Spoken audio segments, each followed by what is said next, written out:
Sounds like nonsense. Nonsense. Sounds like nonsense. Now that sounds like nonsense. That sounds like nonsense. Sounds like nonsense. You know what to that me. sounds like? Sounds like like nonsense. nonsense. That sounds like Sounds like nonsense. nonsense. Sounds like Is this what it's nonsense. gonna sound like? Sounds like nonsense. Sounds like nonsense. no. Sounds like nonsense. It's nonsensical. And it sounds like this.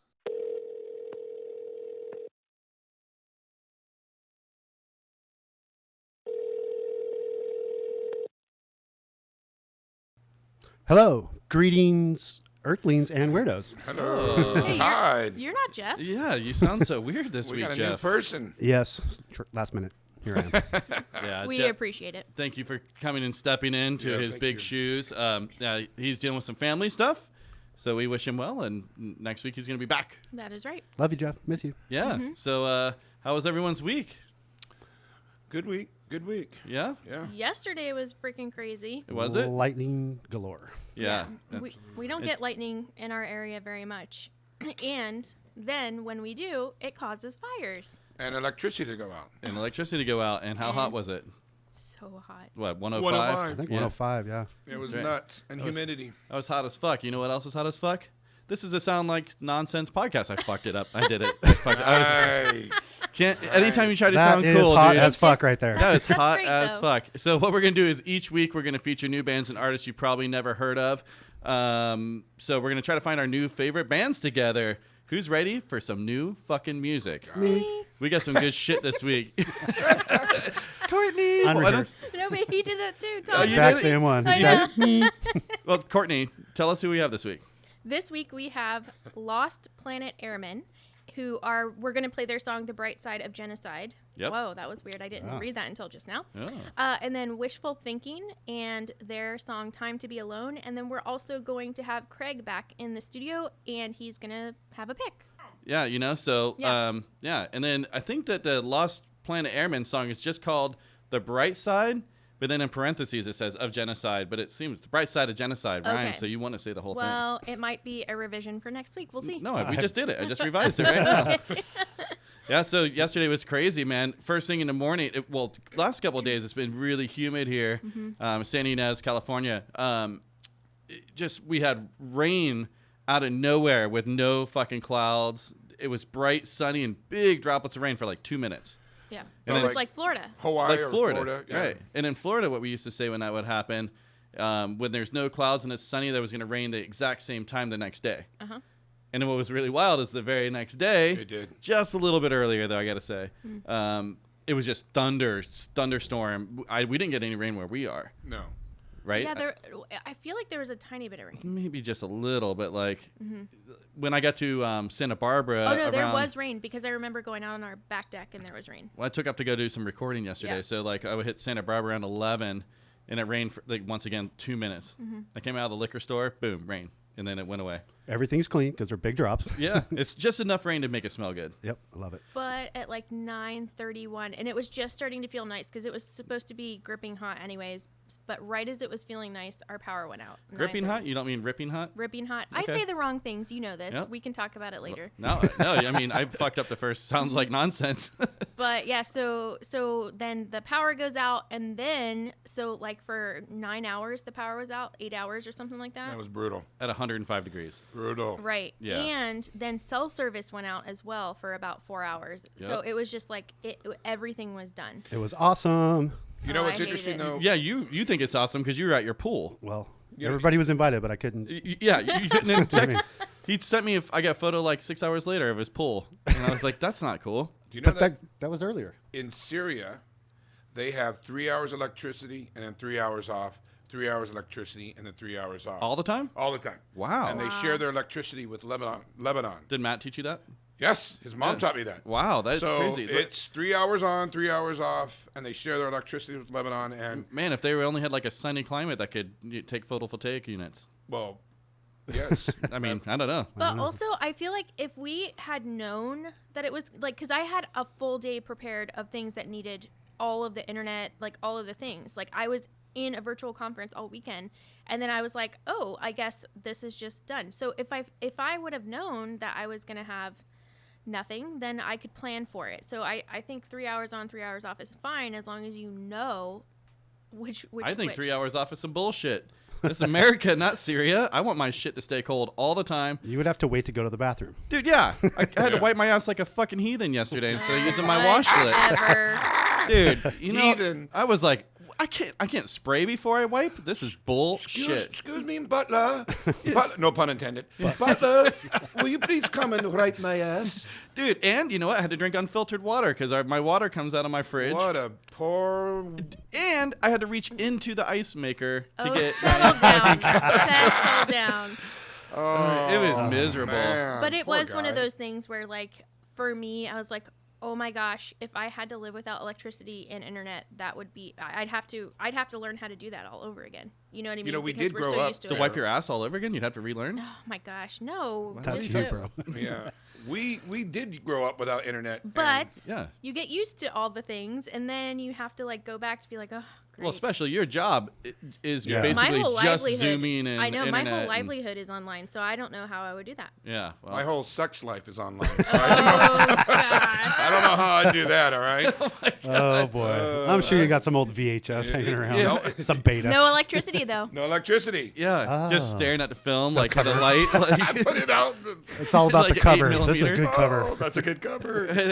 looking at the shampoo bottle while you're pooping. You're fucking reading instructions because you have Good nothing old else to days. do. No Twitter while you poop. Yeah. Oh, Ugh, just gotta man. sit here and like, I wonder what's in this soap. Wait a minute.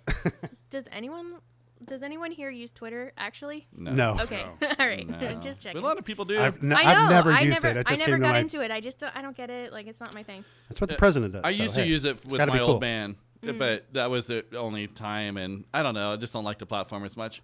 I don't know. I spent enough time on Facebook. That's good. That's good enough. That's the old person. It is now, yeah. Social You media, remember MySpace? Oh, Friendster. dude. I never got into Friendster, but MySpace was hot, dude. I liked it because of the band stuff too, and then you could always have your playlist up there, and you could Yeah, I didn't. customize the screens and all that. I never understood why everyone was like, "Oh, Facebook's so much better." You couldn't do those two things Well, right now there. you got to be. You're not cool because. Oh yeah, it's Instagram. It's Instagram. Yeah. And still, I don't have a personal And Instagram. then now TikTok. Yeah, well, It's gonna change. It's gonna change again later. It just always does. speaking of apps, I got the Nextdoor app. I don't know if you guys know What what is this that? That sounds creepy. So Yeah. it's kind of like Swingers. well, No. it's like for neighbors all to check in. So instead of being like just Jeez, like social, neighborhood watch. a little bit. Kind of. So I wanted to see what was it's just basically like social media, but for neighbors. So you don't know these people personally, but you put what street you're on or Oh, like shit. what neighborhood you're in. So I'm getting the whole valley stuff. No, you don't get the whole. You only I do. get your. You oh, can you set do? the filters Oh, on how okay. far your All right. reach is for your Okay. whatever. So I have the whole valley. So like building to Los Olivos. Okay. San Ynez, whatever. So it's not as good as the San Ynez chat or whatever the fuck it's called. Yeah, there's some people that You do need that. to settle Oh. down on all these names. You're Dude, people go Interesting. check it out. I mean, Yeah. it's not a secret. But the Nextdoor app, man, there's just some shitty fucking people in there. I'll tell you what, our neighbors suck ass, dude. Well, example. It's just They're all- old. I it's- think. No, it's a lot of Karens. And who's the guy version? Chad. Chad, yeah. Okay, Chad. Yeah. Dude, I thought it so was Kim. all right, here's the one that really fucking grinded my gears, twisted my nipples. So this fucking Is that this the real- lady puts. You can tell she's old. I don't know, just by the way she types. She's like, Just by the way Oh she typed. man. yeah, whatever her fucking verbiage is. And so Oh. anyway, she's like, can you believe it? This woman and her daughter are walking by my house, and I have roses lined my whole property line. And I saw her dip down, and I knew what she was doing. She was cutting some roses off. And then she stood up, and she saw me and started walking away really quickly with her daughter. So I jumped in my car Oh, and chased jeez. her down. And she did have my roses cut, and it was premeditated because she had the scissors in her pocket. And she explained to me that it was for her brother who was sick, and she was trying to cheer him up. Can you fucking believe that? She didn't say effing. No, she didn't. She said, bless her heart, Yeah, however old uh-huh. people's, shit on people. Oh, bless her heart. She took my. Yeah, bless roses. her heart. She couldn't afford roses. She had to snip mine and steal mine, however she put it. Wait. So wait. Sorry. The cool thing about roses is that they grow back. It's not a big Exactly. deal. She has Holy roses around her whole fucking yard, entire thing. Was she angry or was she? She was Bless angry. her heart. Angry. No, Oh, she's no. angry. She was like, can you believe this woman cutting my fucking flowers? And she didn't even cut them in the right spot. If you're going to cut them, you got to cut them right here. And I was like, how fucking petty is this shit? Like, She cut their roses on the side of the road. Who gives a fuck? First and it off. was for her sick brother. Like, And for a sick brother. No one gave a shit about that. All the comments were into that. People like that. People are so rude. I can't believe it. I'm like, you chased a lady down in your car for cutting some roses off. That's craziness. That's insane, dude. Yeah. People have 100%. fucking issues. Like that's how bored these people It's are. just boredom, I think, and not having anything else to do. But and having it's- the other neighbors back her up and That be was- like, how that's dare she crazy. do that? I'm like, Well, she's in the right neighborhood. no, we're in the just- wrong neighborhood. That's right. That's why we built a fucking fence and a moat around our I fucking know, house. pretty much. Kidding. The moat's coming next. And a fire pit. But we fire- kind of knew that moving to this area that we were the oddballs out, and you know, we find our people. Yep. Can you get a catapult? Catapult. A catapult? Oh, Oh, Punk Rock you know City. what? Here's a weird one that was happening yesterday. Courtney, you want a catapult really bad? in Punk Rock City, yeah. Okay. So yesterday, Courtney's mom comes in. She's like, "Do you hear this lady screaming?" And we're like, "What the fuck are you talking about?" And she's like, "Just come outside." And we're waiting. Yeah. Yeah. And we're like, "What?" Is like she's not screaming help, but she's screaming. But my mom was like, "Should I call somebody?" So like, she just yells off the porch. She goes, "Do you need help?" And she goes, "No, I'm just screaming." America. I love it. Well, that's a cool neighbor right No. there, right? No, thanks. I'm just screaming really loud outside. Just venting. I don't know. Like maybe it's like a therapy thing. She's doing it during the middle of the day. I don't give a shit. But like, I'm like, maybe that's one of my people right there. Probably. That's Very probably awesome. one of your people. Yeah. Right. The screaming lady and for no also, reason. okay, so we bought a house that has a mother-in-law unit. We've mentioned a couple times living with my mom. She doesn't live in the same house technically. Like it's a mother-in-law apartment underneath of our house. ADU. Okay. Yeah, an Accessory ADU. dwelling unit. Go ahead. Because in California it's very expensive to live, and a lot of multi-generational. People don't want to hear excuses. Go ahead. But anyways, no, but also, but she rough. We're, I guess, rough around the edges neighbors, and so she's so nice and goes around and walks her dog, and so she like smooths it over with our other Hands neighbors. out lemons to the neighbors. I know, that- like, they're so Lemons. she does. She does. She makes us like look good in our neighborhood. It's nice. It it is is nice nice, yeah. because we have Riley, who's a fucking asshole. Yeah. We've already talked about him blasting rap on the outside of the house. I thought that was what you're going to bring up in neighbor's next door. Like, those bastards are playing music. Dude, they haven't said anything. They've been so Oh, nice. it's coming. Yeah, I mean, and it's not just rap. It's also like punk rock, like It's anything that Nazi has punch, Nazi punch, Nazi punch, cuss fuck words off, and, and like, stuff all like that that. kind of Like these neighbors, they don't know anything about that shit. no. They're learning though. We gotta They're break learning. We gotta break them in easy. This is what a punk rock Easy. barbecue's like. Exactly. Yeah. Look how nice we are. We're Happy covered in 4th of July. tattoos, but we're really nice. That's why you We need a feed catapult. you. Yeah, we'll give you lemons. We're feeders. Oh, dude, they can come over. I'll give them tacos. I know. I don't know. So you want to talk about your feet a little bit, Will? No, I'm Whoa. good. Okay. You got stepped on by a horse. Was the word around town. Oh. Yeah, that dumb old stupid silly horse. He needs to watch where he's going. Mr. Cloppers. Cliffity Cloppers. Floppers. Doesn't even cut his toenails. No, that was an experience, but I just told him where to go and shove it. Fuck off, horse. Yeah. Go fuck yourself. No, Mr. Cloppity, he stepped on the old hoof of mine, and my hoof hurt for several weeks. Oh no, 1 week. Yeah. And so I didn't see you really limping today. No, I took some ibuprofen, and it's still there. I can see the hoof blue and black and blue mark on the top, I think You which guys is are neat. such liars. But Yeah. I have a question for you. Have you ever seen a horse roll around in the grass, like itching its back like a dog? Yeah. 1,000 I times. just saw that. Like He coming has back. horses that live on his property. Oh, you do? I have horses that live on me. How do you think that he got stepped on? I Yeah. don't know. I've He was never in seen his that living before. room, for fuck's sake, Courtney. And you see the horses from your living room? Yeah. I don't know. I've never been to your house. Have you ever been to San Ynez? His house is in the middle of I a have, but horse I've never seen a horse sanctuary, roll yeah. around on the ground. Like I thought that if they laid down, they were not feeling well. But this one was like full on, like heck yeah. Have this you is ever seen a awesome. horse lead the blind? No. Wow. You never seen a Shetland horse leading the blind No. person? No. They are. Look that one up. I think they seem too dumb and mean for No, that shit. swear to God, Those are mean little fuckers. they dude. are, but they train them in their little. They bite anyone that gets in the way of Probably. The, okay. Don't. I don't even know the type of horse that you're talking about. That you know is Shetland that ponies. Yeah. Small. is that the one that Miniature- rolled on No, you? no, Okay. no. You know what a miniature pony is? I used to have a Seen pony. a miniature pony. Yeah. Okay, hold on. I learned so much about you, Jeb. Jeb had a pony when he was a little All right, boy. we're running out of time though. We'll talk about it next time. I 'Cause can't there's a wait. couple more things I want to get to, and we don't have to talk about Lucky right now. Lucky the pony. Oh my Lucky God. Bunny. Oh, this Yeah, is so let's just beautiful. jump into there's this video going around of a guy standing in a riverbed with all the rocks stacked up. Oh yeah. And he's like, "You're fucking up the environment by stacking up these rocks. It's a salamander. A 3-footed A salamander. 3-foot salamander, Yeah. 2 to 3 foot Yeah, so it's salamander real. habitat."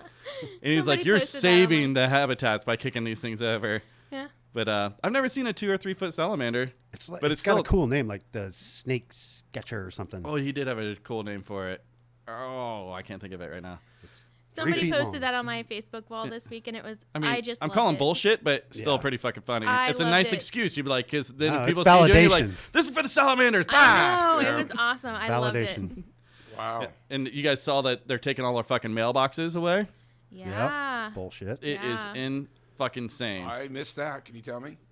Oh, you don't like? Yeah. So Trump, he took a big donor to his campaign and put him in charge of the postal service, and now the postal service is not getting the funding that they need, and they're taking away fucking sorting machines. They're taking away all of our fucking the big blue, Yeah. Not boxes. all, but a ton. A lot, Like the yeah. the major ones. Right. They're taking them. They're just putting them on the back of a pickup truck, taking them away, so you can't fucking mail in your ballots. Yeah. Oh. The drive-through ones, like on Patterson, like Now the big I one. get The big what- one on Patterson, where But it's also, busy what they're saying is that some people won't even get their ballots. So it is a big thing where it's like you're gonna They're have taking to. away the sorting machines. But usually on those Holy big shit. days, like IRS day and that, they have people out there with baskets. Sure. And literally people are just chucking Fine, them in. Yeah. but they're like, "No, you But guys are probably not, done. We're yeah. taking. They're taking You away." have to once you get it, you have to actually take it to your polling place. Yeah. So it's fucking insane. It does feel like we're slipping into. I don't want to say Nazi Germany, but you just keep seeing these It's fucking things craziness. over Come and over. on, that's Like when are you getting gonna crazy. like when is it gonna be enough? I just You're don't taking away our understand how- fucking mail. I always go to the polling place personally. I just I'm gonna do feel- that too. Yeah, And- it just feels good. Yeah. And I was do thinking too. about with our I company. gotta get my fucking sticker. if maybe And we, my fucking sticker. Yeah. I was thinking there's a couple things that we could do. Maybe with our company, like the week of the actual voting, we could like offer to go to like old folks' home because it's these kind of That's a people really good and go idea. pick up their ballots and take them to Yeah. the or if somebody has to the work, polling station. You know what I mean? Just and they be can't able to make offer it that service. Just make our company like just a whole delivery week. for that That's what week. we'll do. Yeah, just put but one of our. That is How a crews would good on they? it. idea. How would they trust you? Not just going. That's the straight thing. We have to down find the That's- legality of that's that. the truth, Yeah, but I yeah. thought maybe that'd be a good idea. And here's something that everyone can do. Is they need your money basically to stop this. So they're saying buy stamps and shit, but stamps they're not very expensive, right? But there are some cool things that you can do, especially kind of more punk rock. They used to have this mascot back in the day when they were trying to get people to learn their zip codes, Huh. and they had this character called Mr. Zip. So you can buy Mr. Zip T-shirts, and they look really rad. They're pretty vintage and killer looking, and you can get them through, and they're on everything, but buy it through the USPS.com. That way, the money goes directly to the postal service. You verified this? I did. I looked at it earlier. Okay. So that money goes directly to them, and it helps them out, and you get a fucking shirt out of it. And they're only like $16 or something like that. Okay, that's so that's a awesome. cool thing that everyone can kind of do to, you know. I never thought you'd use punk rock to support American federal business. I never thought in 2016 that we would have to be saving democracy through buying fucking stamps either. You know, like so. Yeah. I guess Who you're knew right. that our fucking mailboxes were going to be taken? Did anyone see that? And everyone's dying of coronavirus, and Right. you know, I it's just just I don't understand how the economy's collapsing, and it's allowed to he's- happen. Like it seems like there's checks and balances, or it should be to Oh. where. But I think we're getting. you were getting too political because Yeah. we try not to do that too much, you know, here. But I did want to mention it because that one seemed crazy to It's me. It's just bullshit. It's crazy. Yeah. It sucks. You know what else is bullshit? Having to buy pre-orders. Don't make me do pre-order. When the thing's ready, you know, I do you want to buy mean? it. Like I'm buying all vinyl all right now, and no one's giving me my stuff, and I'm frustrated. Oh. God, and electricity was out, dude, And it just puts you in line. And then You're they- just in a line. No, I ordered It something helps there On the like, internet. oh, it's gonna be November. I'm like, November? I Well, want my it fucking. helps them to pay for and it then ahead Trump of time. isn't gonna give me my fucking record when it is ready. This is some bullshit. Yeah. I just, you know, I can't deal with all this. Maybe you should put some music on. Let's do it. Let's look on the bright side of genocide, shall we? God.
genocide world. Well, I hate that everything was all so fucking right. I should have liked reading between the lines. What a waste, 12 years down the drain. I woke up blind, I woke up blind.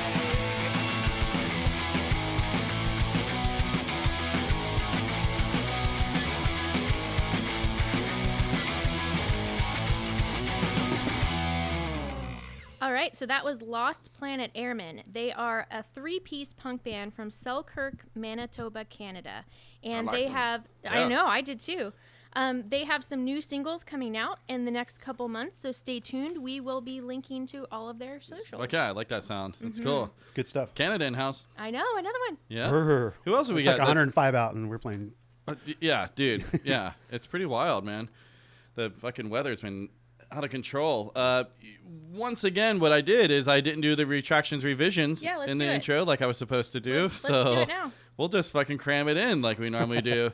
Will, what do you have for retractions this week? I'm good. You're good every week. You don't I- have anything Well, from I never understood what the fuck is retractions mean. like anything you want to talk about from the last show, Oh, You, You said know, like- something that wasn't true, maybe? right? Or like hey, I'll give you one. So we talked about Alfalfa last Yes. week briefly, and I didn't know why he went to jail and stuff.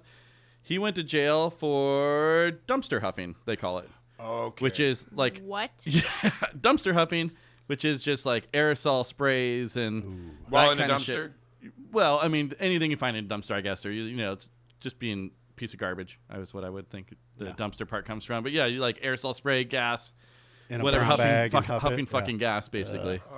That's Yeah. really sad. So we talked about that last week. So that was A retraction. or I get it. revision. Oh, all right. I'll go last. Courtney. I was not able to research the things that I wanted to, so I don't have any revisions. or This is some rejections. bullshit, you guys. I know. Now it's I'm my turn sorry. again? I'm Let me sorry. ask Jeff.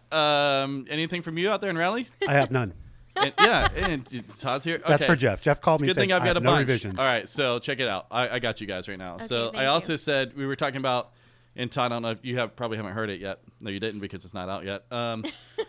We were talking about like they're not calling the master bedrooms that's anymore.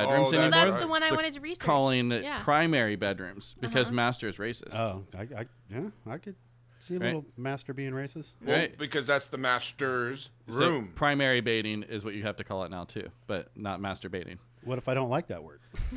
If you're just being racist to your dick, you're gonna beat it. I'm just going to call it the big bedroom. The big bedroom. Yes. Okay. All right. Primary bedroom, big bedroom, whatever you want to call it. But also, I had said in electricity, we used to have these switches, and they were called master and slave switches. Yep. And I couldn't think of the other Three-way. Well, like for like a three-way, but it's like for when it's a smart switch or like a vacancy sensor or something, they have to be paired up. It doesn't matter. That's the name of them now is main and remote. Oh. All right, Duh. that's Like fantastic. I don't know. I just Okay. brain farted on that last week. Yeah, no, that makes sense. Yeah. Yeah, Well, I couldn't believe that the real estate changed from master bedroom, and I totally understand because it's what I was trying to emphasize 2 minutes ago is that it's the masters of the Yeah. plantation's room. Yeah. I mean, it makes sense, but we don't have to keep rehashing. I just wanted to get out there that I do know the name of those switches. Yeah. Main and remote. Okay. Yeah, that's. And it's a better name for it, and then more specific. It's more scientific. It's really hard for me to remember. I still want to say master and slave. Ouch. Yeah. So, and then Will, here's one for you.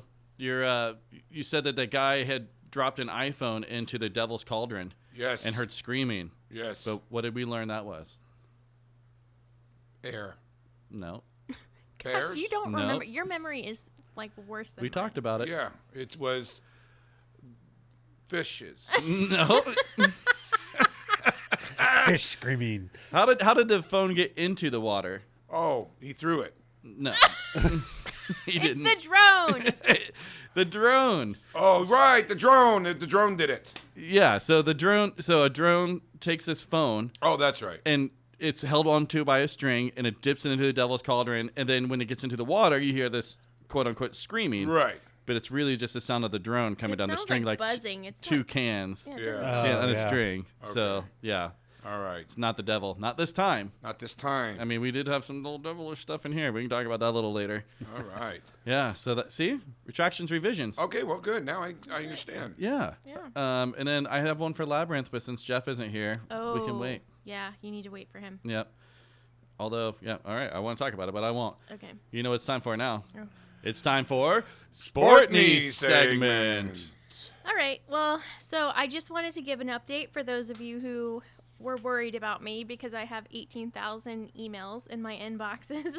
I'm now down to 14,000. So there you go. Oh, wow. I'm trying. Progress. Jeez. I am trying. It is so many emails. It's ridiculous. Going through massive like batch and sorting and deleting and all that kind of stuff. So yeah. But I don't have much to talk about this week because I've just been working a lot and didn't have time to think about it.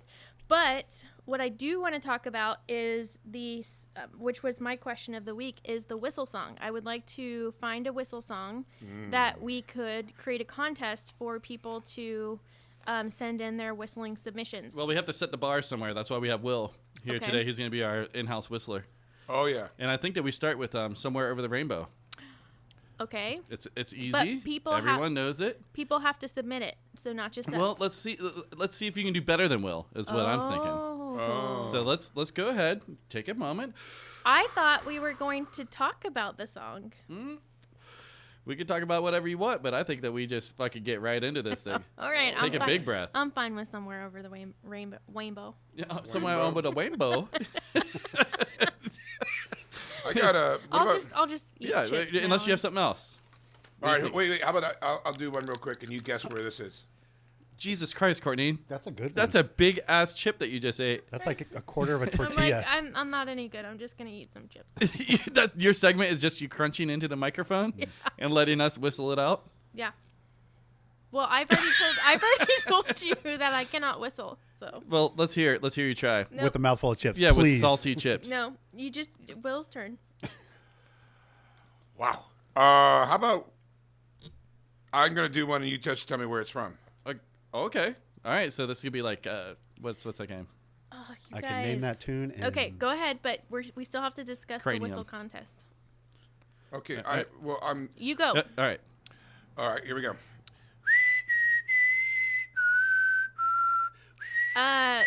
That's some Steven Spielberg shit right there. It's the yeah. Jurassic Park. Jurassic Park. That's you. What? I'm back in the car again.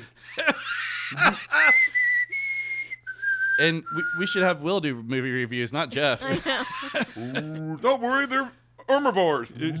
What? That's Jurassic Park. Yeah. Okay. Yeah, Jurassic Park. Thank you. But try the what was the song that you just said? My short-term memory. Somewhere Over the Rainbow. Okay.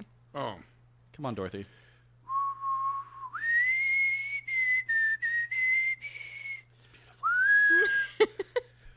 That's all I know. It's hard when you're laughing. Yeah. Oh, you're trying to do the warbles. Look how fat his cheeks are. Oh, you know who has to call in is Handsome Keith. He needs to. He's a whistling motherfucker, dude. Good whistler. He's almost as good as me. I Oh, whatever. Challenge. Okay, Ooh. Handsome Challenge. Keith. You heard it. You heard. I've never seen Wizard of Oz. Wizard of the Oz. You're lying. I swear on my life. I'm going to have to, and I will, Yep. because I know it's American national treasure. Yeah, dude. It was like the only thing that we had in color as a kid. Yeah. I thought it Well, half I'm of just it. kidding. I know. I was like, wait a minute, what? I did have a black and white TV in my room though growing up. I did too. That's Dude, some true Pink shit. Floyd and the Wall, or not the Wall, but what is that? Pink Dark Side of the Moon with that. Oh yeah, no, I've seen that. That's crazy. It's okay. Eh, Yeah, I mean, do yeah, better there are parts drugs. where it like. I do better drugs. Okay, that's fair. Yeah, I mean, there are parts of that worked out, and then the person that supposedly hung themselves in the background, we'd watch that ever and ever. That's now it's a peacock or whatever. Like it's been proven. It's just a fucking bird walking by. But did I think we ran over her segment. No, I didn't have much of a segment. I just wanted to talk about the whistle contest because I really want to do that and have people submit. So if it's Somewhere Over the Rainbow, I'm totally down with that. We got to get in. We got to get into it. I'm down to get. I'll whistle my fucking ass off. I know. But it's got to be the right song. South of Heaven, Slayer. It's too obscure, but it would be badass. I was thinking like Linoleum.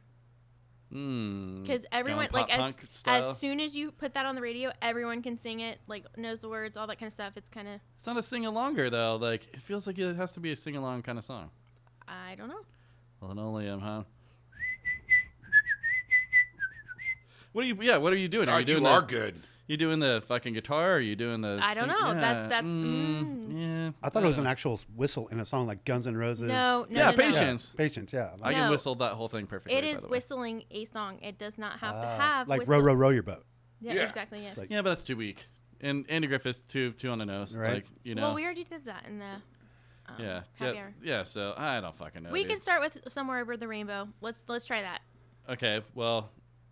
All right. Okay, Fine. so submit Yeah. your videos. Call in. Well, so the thing Yeah. about you can call in, but the sound quality of that recorder I've noticed is not very good. Yeah, it's better if you record it and just send us an MP3 of it Yeah, or something or like a video or anything like that. Or post it on the page. that. Yeah, do that. If you want to call in, it's 1-805-697-7070. And you can hit us up at soundslikenonsense@gmail.com. That's right. Look at that. Plug. I know. Yeah, plugged. Done. All right, well, what's the question of the week for next week then? Todd, you ask one. A And then question? Yeah, we do a question of the week each week, and, you Like, know, ask people a question. you're going to be asking us. We'll have to answer it with Jeff. Oh, got you. Yeah, so Wow. we've done all kinds of stuff, like what's your guilty pleasure, what's your favorite car, whatever. Whew, that's a. I have one if you don't want to jump in, but I think you can think of something. I know one for you. Let's hear it. What's your favorite dive? Because you're so good at diving in the pool. No, dude. Dive? No one gives a shit about dives. Well, you're like belly flop, cannonball, Okay, or here's fucking one. dive. What's your favorite dive bar? Oh. Okay. Oh. All right. See, And there's a lots of reasons why. I just jogged his Yeah, okay. creativity there. Your favorite dive bar. All right. Yeah, that works. Mm-hmm. Oof, that's going to be hard for me. I know. I love dive There's bars. a lot of good ones out there. Fuck, I love dive bars so much. You're such a That's weirdo. My fucking spirit animal is a dive bar. Yeah. No, your spirit animal is the people in the dive bar that you get to talk to and be like, I'm so curious. I have questions. Yeah, well, I mean, there's a lot of fucking weirdos in dive bars. Yeah, the weirder, the better, really. All right, well, should we play another song, or do Yes. you want to hear another one of my random thoughts? No. Rainbow. Somewhere Over the Rainbow is the most covered song ever. No, it's not. I can raise you right now. I know. Oh. All right. I call. Whose internet's better? I call. Happy birthday. Oh. Oh, that's cheating. How was that cheating? That's being sung about 1 million times Yeah, right no, now. I'm talking about Yeah. recording. You're not gonna have like, oh, check out this 8-year-old birthday party I just recorded. You know? No, I'm talking about like, You didn't say recorded. oh my You god. said covered. He did. Yeah, okay, technically. And I'm right. Happy birthday is the most plagiarized song of all fucking time. Yeah. I got another question for you. Who wrote it? I don't know. It's these sisters. Two sisters. Oh. I don't know their names. Yeah. You know- Okay, you know- go ahead though. You Yeah. know enough. That's Yeah. fucking crazy. No, Yeah. it was two sisters that wrote it. Yeah. And it was that's all I got. Yeah. I know, that's That's yeah. it. This is captivating information. I know. I'm And in- that is information. Okay, so, what is the what's the book that was sold the most copies ever of all time? The Bible. No. Yes. Nope. That's free, bro. I feel it It was used to if be. you paid for the It Bible, used to be. you're fucking up. Something has surpassed it. Oh God, I know. And this is insane. I cannot believe Book? it. Has to be something religious. I don't think it is. It's not. A magazine. Is it a cookbook? It's a book. It's a book. No, I It's know. not a magazine. Oh, I know this. I think. Ooh. Can you I give us can't one even little think of small it. hint? Todd fucking loves them. What? Oh. He's bought all of them. It's a series of books. Oh. Oh, Taken? No, it's probably like Harry Oh, Potter. Harry It's Harry Potter. All right. Oh, okay. Harry Potter's the most sold Beat book. It beat Jesus? the Bible. It beat Jesus? Bigger than Jesus, baby, just like the Holy Beatles. smokes. I know. Is that Don't forget Oasis. fucking crazy, dude? Oh, yeah, Oasis. What? Oasis? He said that too? Yeah. Well, we're What is bigger- this? Like the singer said. You know yeah. what? That's probably just wishful thinking. No, he said we're bigger than the Beatles. What we have is over somehow, and it's time to be alone. It's understandable you don't know how, but it's time to be alone. You might feel an emotion right now, but it's time to be alone. And this time I'll be moving on. I know that we've had a good run, but it's time to be alone. I know that what we once had was fun, but it's time to be alone. You might feel you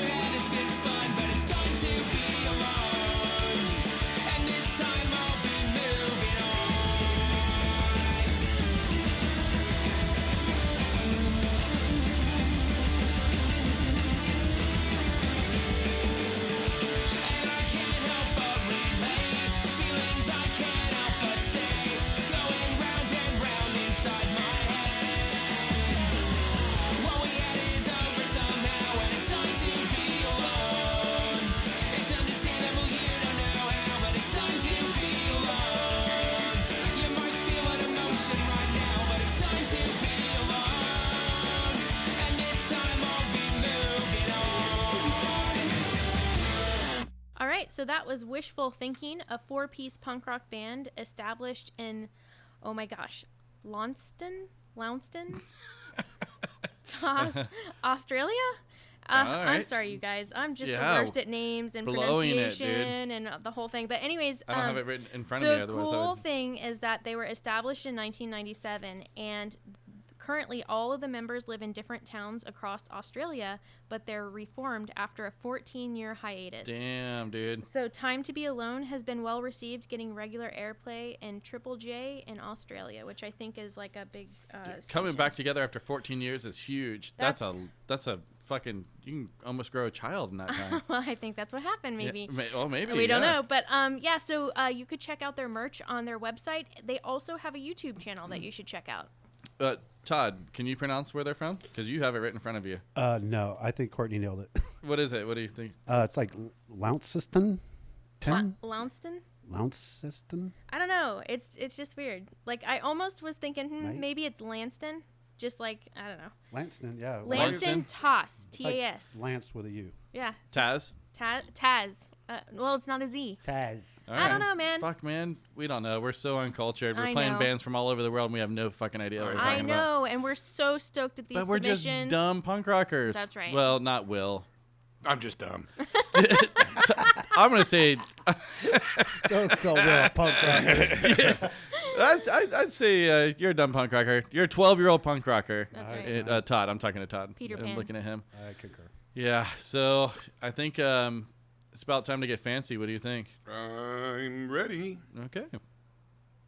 Oh, You're not ready. well, now, right? Okay, whatever. You're ready. Okay.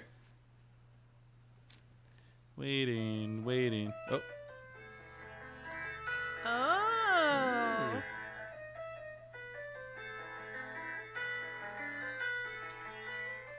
Welcome to my Culture Corner counter. The person back here is actually, this is Courtney playing. She actually sent it to me last night playing on her piano. Yeah. Nicely done, big Courtney. finish. I know. I haven't played that song in probably 25 years. Well, you did a So- fantastic job. What's it It's called? super annoying that she can play piano like that and she doesn't. And we have a baby grand piano in our fucking living room. Well, I played it for Will. Well, you did a great job. Thanks. No, it was impressive. What's it called, though? For Elise. Fairlease. I knew that. That's right.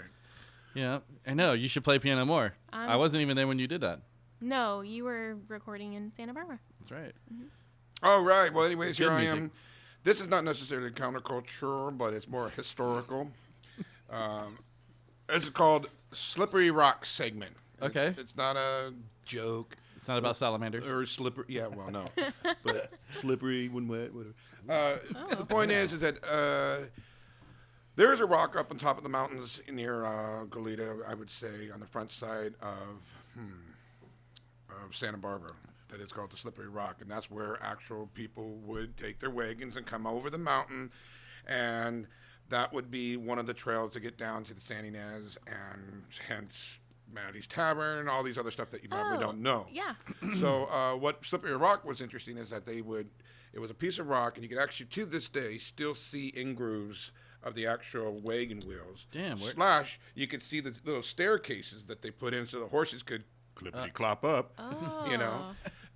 But they called it Slippery Rock because it wasn't very easy. Obviously, it was slippery. Right. Where's this at? Yeah, This I've is never- East Camino Cielo or something? It's on West Camino Cielo, Okay. but way down off into Goleta land. In fact, Dick Oh. Wolf, you know, Dick, Yep. the big producer, whatever. Big Dick Wolf? Big Yep. Dick Wolf. That's He what they owns call him it in now, prison.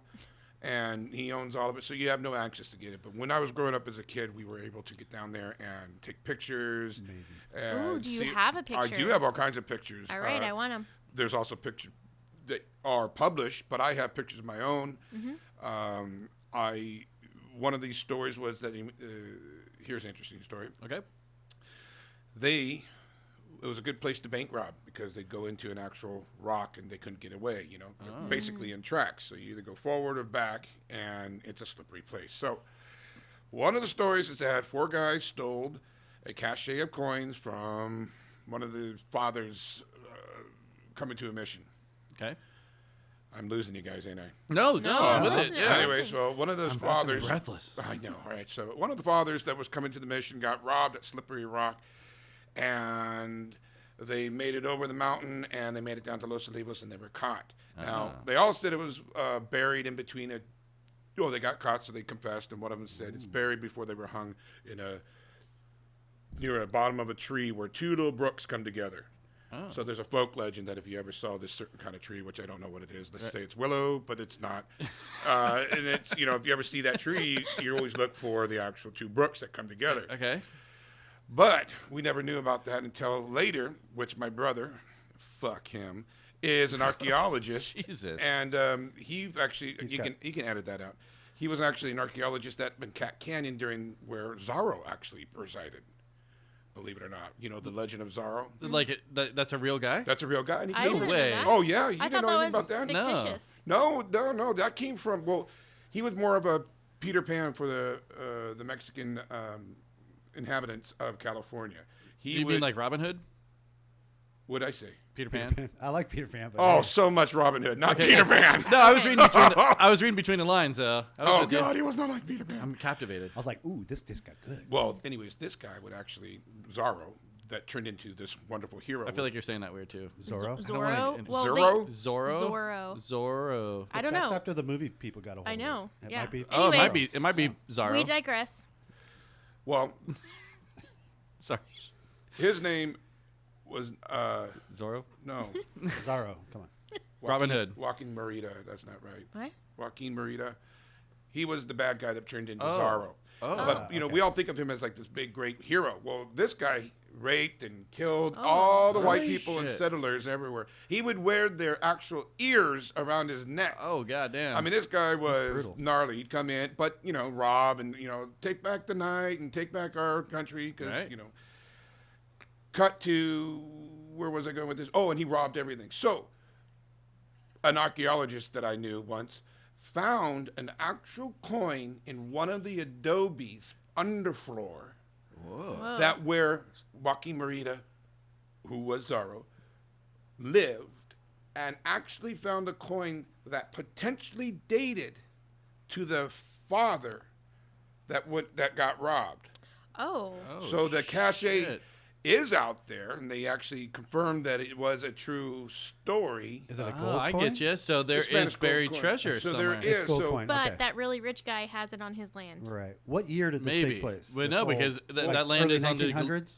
Uh, Late 1800s? no, early 1800s. Okay. So, yeah. No, that Big Dick Wolf he's around the Galita side. Los Olivos is Yeah. like on the valley side. And So Cat if they Canyon. escaped, it's going to be somewhere in the valley, like San Ynez River somewhere. Exactly. But I've never even seen a brook in my life. I have a couple friends named Brook, but I just see creeks and streams. I'm and sure. Isn't that what a creek is? What the fuck is a brook compared to a creek? and those trees would be 100 years older and they'd be massive if they so- didn't die already. Yeah. The trees probably ate the gold too. Probably just grew right over top of it. Yep. Sasquatch has it hanging in his. Oh he's my got- God, Sasquatch made a tooth out of it. He's got a mobile. He's got like a grill. The wind chime he made He's out actually of it. got a grill. Uh-oh. Anyway, so that was an interesting story, and That's awesome. They were prosecuted and killed in Los Olivos. Zora was? No, the Oh, the people guys that robbed- okay, that gotcha. Yeah, robbed, yeah, they yeah. were all young boys. Probably at the flagpole. Wait. So then I have a question. If these other two stole the money, how did Zorro get involved? I have no idea.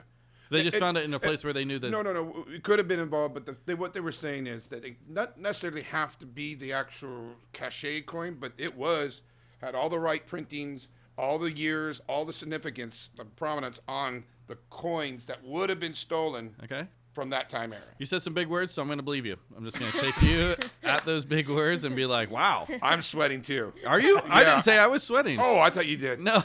I'm just saying. I'm just so glad I said prominence right. Oh, you. Yeah. Yeah. Nice. Also, the notes on this segment was called Butt Song. I don't know. Like, Oh, Looking at that, that's some I was like, fancy shit yeah. that I thought of. oh, okay. All right. What? What are you looking at, Todd? Butt song on the Butt song. You're looking at the wrong page. No, dude. That's why. guilty. Look, So- you look right Butt there. song. It says butt song. Yeah. So, all right. I'm glad that you brought it up.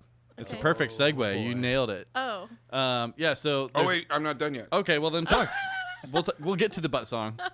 And You wait. And now I'm done. Okay, yeah. Go ahead. So there's like a meme going around, and I'm trying to pull it up right now. It's sorry, nope. that is about the Devil's fucking Cauldron. So yeah, it's like an old painting. I have that. I wasn't ready for the butt song part yet. I just thought you Awesome missed, culture you, corner, you by the did way. a Hey, typo, man, thank amazing. you. I appreciate and it was it. supposed to. Oh. Oh my god. What the fuck? is Jeb's happening? guilty pleasure. You all heard it.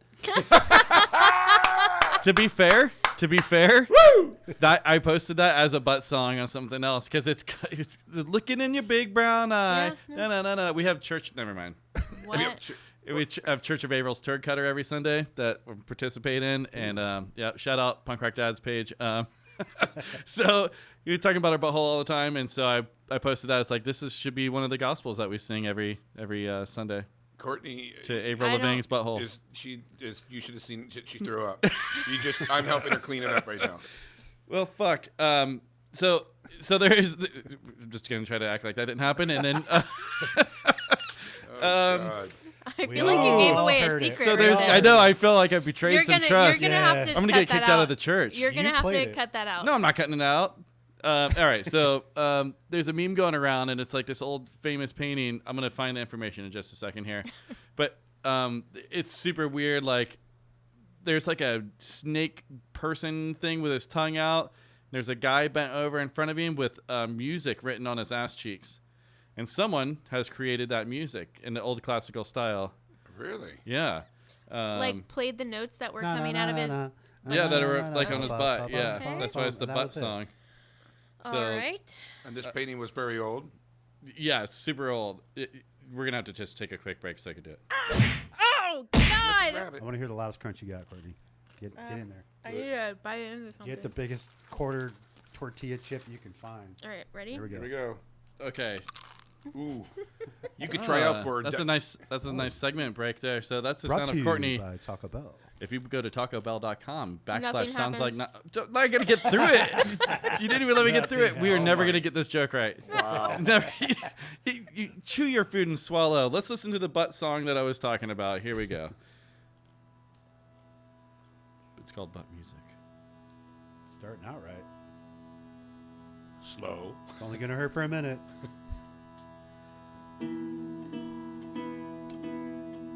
It's nice, right? It's like a backwoods scary movie soundtrack. Yeah. What is that? What is that wording called? Discord. It's in Discords. I don't know, man. It's butt music. It's. I'm gonna fuck this up. Hieronymus Bosch butt music. Hieronymus Bosch. Am I saying that anywhere close to right? I don't know. This shit's fire, dude. Not knowing, I'm gonna say yes. All of this Hieronymus. was written on a butt. This is written on a butt cheek with a little snake guy right there. We'll post the. We don't have to listen to this whole fucking thing. I just wanted to Thank you. say some weird fucking music here. That's very interesting. So it's in the Hieronymus Bosch. I don't know. It's Bosch something. The Garden of Earthly Delights painting, 1480 through 1490 circa. There's some music written on the butt of one of the characters in Hell, but how sounds this 15th century melody? Here's how the 600-year-old butt music from Hell sounds. Ooh, that's crazy. I like it. And then they say it's enchanting.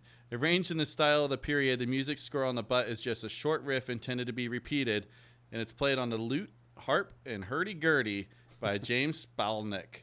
And the melody is based on a transcription by Amelia Hamrick. And it's pretty fucking weird. Here, take a look at this photo real quick. That was pretty impressive reading skills. Yeah, Oh, so wow. so fucking devil butt music.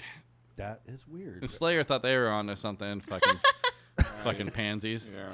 You gotta get your fucking flute on, son. Pansies. Yeah, Wow. dude. No. But, I mean, that goes back to maybe we can do some Slayer whistling. You don't know. That could be real hellish. Ooh, wow, that is interesting. Yeah. You're gonna have to post this on. Yeah, Yeah. we'll post that. It's been going around. I'm sure by the time this thing comes out, everyone will already heard the butt song. But I don't know. It's a weird thing that like some people see the viralness of it. Oh yeah, that's just super weird. Oh, dude, Yeah. dude, Like, it's pretty You random. know what's better than that though? Is that little girl's butt song? Like, I want to see what's in your butt. Oh What is yeah. it? What is that? That's not even quite right. Butthole. I want to see your butthole. Or no. What's in your butthole? Are there aliens in your butthole? Yeah, that was weird. What about What up the butt? Oh. What up the butt? Yeah, that's like beginning of YouTube kind of. Don't you think? What I'm saying is that is a butt song. It is a butt song. Yeah. So all right. So I feel like we've hit a lot of culture right there. Do we briefly want to talk about some paranormal stuff that's happening? There was some shock in there too. I wouldn't mind that. Welcome to my paranormal segment.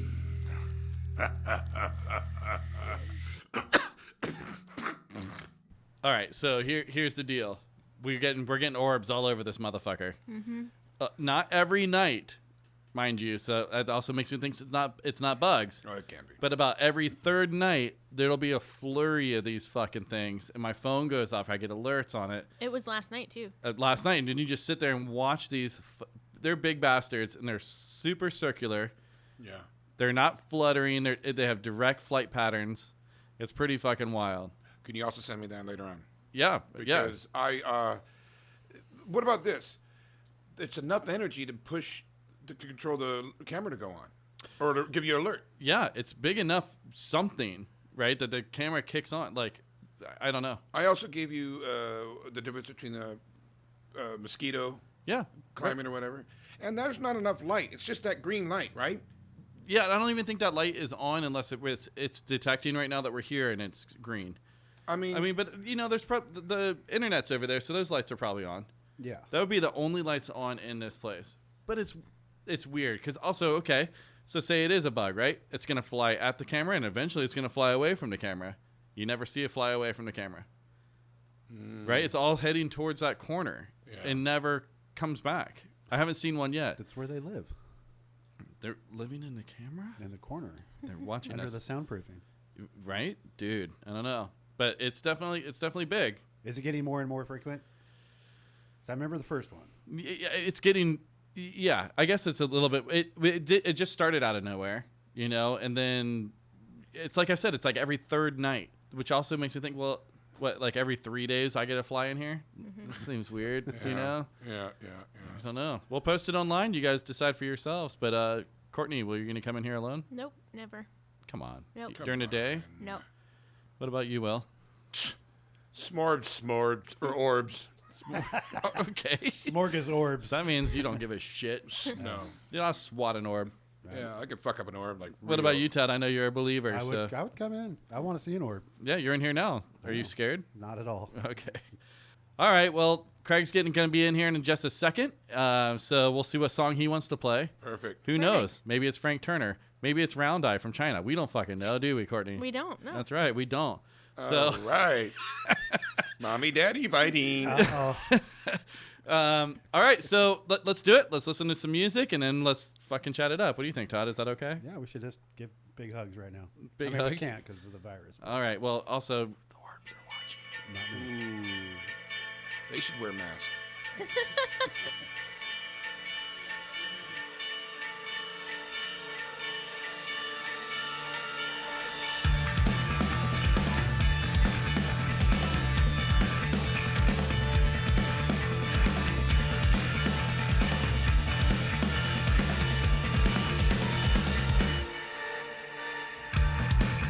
Cause there's never gonna be enough space. So eat the meek, enjoy the waste. It's always gonna be a delicacy. So lick your chops and eat the meek.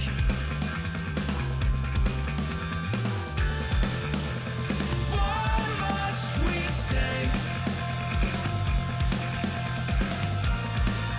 where we don't belong?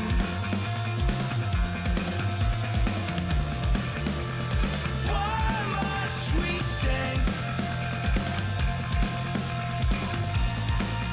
where we don't belong?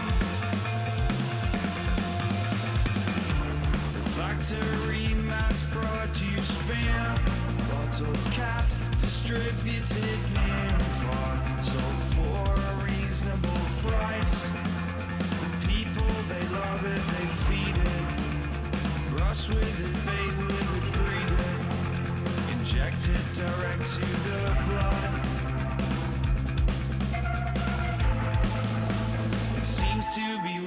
chasing love.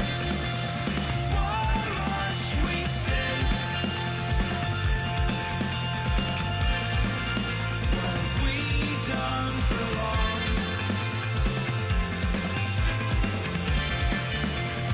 Why must we stay? Where we don't belong. Because there's always gonna be token truth, forgotten code, discarded youth. You know there's always gonna be pedigree, one on the air, one paid to breathe. Why must we stay? Where we don't belong.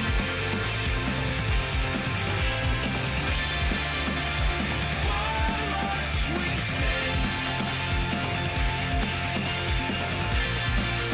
Where we don't belong.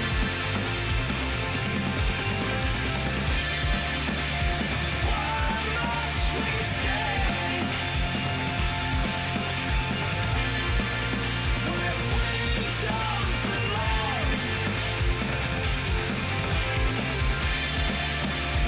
Why must we stay? Where we don't belong. Don't belong.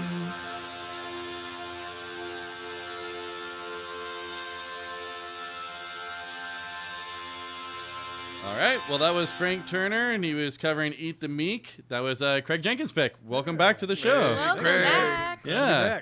Awesome Yeah, last pick. time we played, what was it? We did NOFX doing Glory Glory Hallelujah. Hallelujah, right? Yeah. So now we've come full circle. Hey, we didn't get kicked off yet for it. Yet. That's right. Haven't Not gotten that letter yet. of cease and desist yet? Not quite yet. But yeah, no, that was killer. How you doing, man? Good. Good to Welcome be back. Just, Thank you. sweating the heat, you know? Yep. Happy to be here, so. Yeah, dude. Yeah, it was pretty gnarly. It's not too bad in here, though. How'd you do with the power outage? Oh, it was fine. I just went to Santa Barbara. Oh, I'm like, all right, well, Socked in fog. cheated. I'm out of here, so. Yeah, that's what I was. Well, it was also because none of the gas stations were filling up, and I had just enough to get to Goleta, so Right. it kind of worked out. I'm like, okay, cool, I'm Nice. here. Waited it out, and then came back. oh, So, there you go. Yeah. Yep, I did the same thing basically. Went to Santa Barbara, did some recording, but I was in a small little room with no AC, and Not me. I stayed here and bitched all Me day. too. all day long. Me too. yeah, I was trying to text Courtney and Todd because they had both been texting me right before I started recording. We got done, and I was sending things like, "What's going on?" Blah blah blah. And no one was answering me. I was like, We were "Oh." just miserable. No, the cell towers were Oh, down that's- too, It was or whatever. done. Like, Oh, that's right. there was no cell service. And then when I did finally get back, I just went home and I took a nap immediately. Bam! And when I woke up, I had a picture of a pool from Todd. When You Nice. missed it, bro. I did, I missed it It wasn't hot in my pool. totally. But that's where we're going after this. Oh, yeah. there you go. Yeah. So for those that didn't maybe hear not last week's, but the last time that you were here a couple weeks ago, we kind of went through like where you come from and Velvet Jones and that kind of stuff, and touched on you doing like sound and learning how to drive the bus and really kind of getting in there. So this time we were thinking more like let's take it from there. Like tell us more about like the bands that you toured with and like maybe some of those experiences. And then at the end, I'm just going to cram it all in right now. We have some questions for you that we've talked to bands over the last couple of weeks, like just a little bit of, advice. So maybe you could provide a little bit of expertise on some of these things. Sure thing. Where do you want to start? It's up to you, I guess. We can just jump in wherever. Courtney, did you want to maybe? Yeah, so where we I know that kind of you- left off was you had Velvet Jones, but then a year or two, right? A year, and then you started doing the touring as well. So That's correct. Excuse me. That was when I told the story about the Bloom tour, right? Yes. With, Yeah, those you guys. told us that. Yeah. Right. So then after that, I kind of took a few years off because of what a nightmare that was. But as the time went by, it just kind of settled in that it would never get any more difficult than that, and it hasn't. And any tour moving forward has all been quite manageable despite I mean, all the difficulties you're going to come up with, either weather or bad PAs or bad club managers or bad promoters or whatever else. What a PA? You just Sorry, I knew what PAs were. Sorry. You know what a PA is. I was thinking personal assistant. Oh yeah, Sorry. no. Yeah, Go. exactly. That would We're be at nice. that level. Yeah. With That would be my nice. PA that I just a fire every week. No. Sorry. But it's just, and for me, the challenge was just putting a puzzle together. Every venue you showed up at, you didn't know, because we weren't at the level where you've got your own PA system loading into hockey arenas that is going to be exactly the same every time. You're walking into basically you've got a one sheet that says approximately what it is you're going to get. You don't know if all the speakers are working, if some of them are blown. I mean, there have been tours where we've done the load in. I'm like, dude, we got to swap this speaker out. That I'm in there with a soldering iron and tools, just basically. Oh my gosh. Because especially on the full range speakers, it's like you're creating a product and you're trying to sell this product. And if there's anything that's going to make that product less valuable, it's just going to mean less people are going to either buy your record, buy the next ticket. It's all just that working business machine that a lot of people kind of sometimes don't really pay that much attention to. But and that's why it's very important to get the right team behind you as far as whoever's promoting and booking the shows, to know the venues, to know that you're not walking in to an absolute nightmare where you're going to play, and even though you play the best show that you've ever played, if it sounds like shit, you just lost 300 fans or 500 fans, and people are real quick to jump on and be like, oh, the band sucked. Yeah. Now, Internet's a bitch. Yeah, they're not really factoring in all of the stuff that gone into just getting to the point where they could walk in, grab a beer, and watch the show. Right. And so if you can manage as much of that as possible, like going in, and that's why you get the preferred vendor list and the preferred venue list rather, where we were lucky enough to get on because bands would come in, have a great time with this. It sounded great. It wasn't that big. It wasn't that big of a turnout, but they liked the fact that they put out the product at the quality level that they wanted to put it out at, which is why we spent so much time and focus making our sound system as the best one we could afford. Sure. So, yeah. I mean, and it shows. I mean, the acts that you guys had come through there are fucking insane. Velvet rocks. I've seen so many shows. well, you got kicked out of half of them. Well, I get right back in the back, though. You know my routine. He knows I go the out drill. the front and come in the back. I'm like, it's all good. Hi, everybody. I'm sorry. I'll be better next give time. Derek $20 and just run right back. Not even that. Just be like, I'm sorry. Yeah, I'm sorry. Apologies do go a long My way. hands are That's in my true. pocket from here on out. Strength of character. Yeah. I mean, typically though, it was over silly things. You just get overly excited. Yeah. Like he'll make friends with 3 people and then make an enemy on the 4th one, and then 3, and then But an that enemy on the guy's the- 4th, just to see what the fuck is gonna happen. That's bullshit. That's the guy on the outside of the pit who pushes me when I come by. For That's no true. fucking That's reason. true. No. That guy's not my friend. That guy's not my friend. I've seen that guy get thrown out the front, and you get quote unquote thrown out the back, and then you're back in like 5 minutes before that's happened. Well, I'm talking more like maybe you handed a drink over into the sidewalk maybe once or Well, as Shit you happens. do. Rumors. yeah. Rumors. I remember being out there in the Velvet Jones, and it's packed. And here's the police car, and they're sitting there questioning somebody outside or whatever. And then here comes somebody right behind them and just right into the back of the cop car. Oh, and everybody shit. just screamed, yeah! The officers were all pissed, they had to stop, but people were screaming. The guy got out totally drunk. What's going on over here? God. I hear there's a show. Yeah, the cops just like, well, you're done, son. Spoiler, that was Todd. Oh, man. No, But that was not Todd. talk about the whole crowd going. It was a Jeff. disclaimer next It week. was Jeff. He's not here to defend himself. Yeah, roll him off the bus. Holy So shit. let me ask you this, Todd. How you were going to shows in Velvet Jones like early 2000s? Yes. Were you at one of the RKL shows when they played? The tribute RKL, but No, not the actual No, RKL. I wish I was. No. Okay. My That- favorite band of all time. That just Fucking- reminded me of because 2 things happened the first night they ever played there, and it just kind of morphs into how. Because I think last time I talked about how I was in a band before, and then and it was that night that RKL played, and it was Little Joe was playing bass, who's now in Lagwagon. Yep. And I remember I played bass at the time, and I remember watching that dude play because I was working the pit because we were short on security, and I remember staring at that dude, going, "I will never be anywhere near. No, I could play every day for 15 hours a day for the rest of my life and never come anywhere near as good as that dude is." And it just kind of deflated me all in one. I'm like, well, all right, but it did reinforce the fact that I felt like I made the right decision. I'm like, okay, any kind of longevity in this business, I knew my role. Yeah, play to your strengths. Play to my strengths, which that was it. But the other thing that happened on that night was it was very early on in Velvet Jones' career. And I remember we were, watching the show, and there's the pit, and I'm just trying to keep everybody in there. And this dude goes down, and I go to pull him up, and he comes up kind of holding his arms, like, like he hurt himself. Like, shit, okay. Pulled him off to the side. I'm like, can we call you an ambulance? Can we take you to the hospital? What can we do? He's like, no, it's fine. I'll figure it out. He just left. I'm like, all right. Figuring that was the end of it. Sure. About 3 weeks later, I get a letter saying that I'm being sued for this guy's medical bills. I'm like, well, hey, he fell down in the pit. Okay, fair enough. Send it off to the insurance company because that's what you do. Sure. Now, for those people that don't know how insurance companies work, the second you get even a claim, whether it's your fault or not, your rates go up through the roof. And so it took my insurance company about 3 days. They came back and they're like, so the incident that the guy is talking about, he submitted his medical bills, which were dated 1 month prior to that show.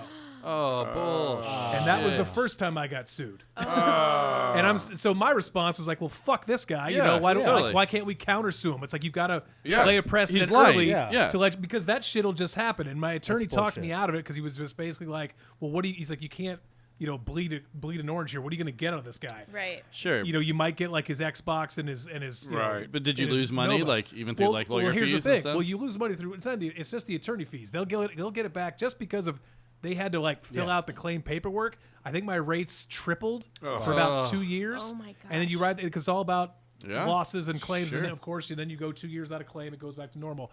But that's just how that game goes. And I remember that night very specifically. Well, Jason Sears would throw up on my stage every show, which is fine. That's just come to be expected. he drinks, but it was a great drinking crowd. Yeah. It was a lot of fun. Santa Barbara came out for it. But it just with all the if you're looking at it like a sine curve, with as high the highs are, then here come the lows just to even everything out.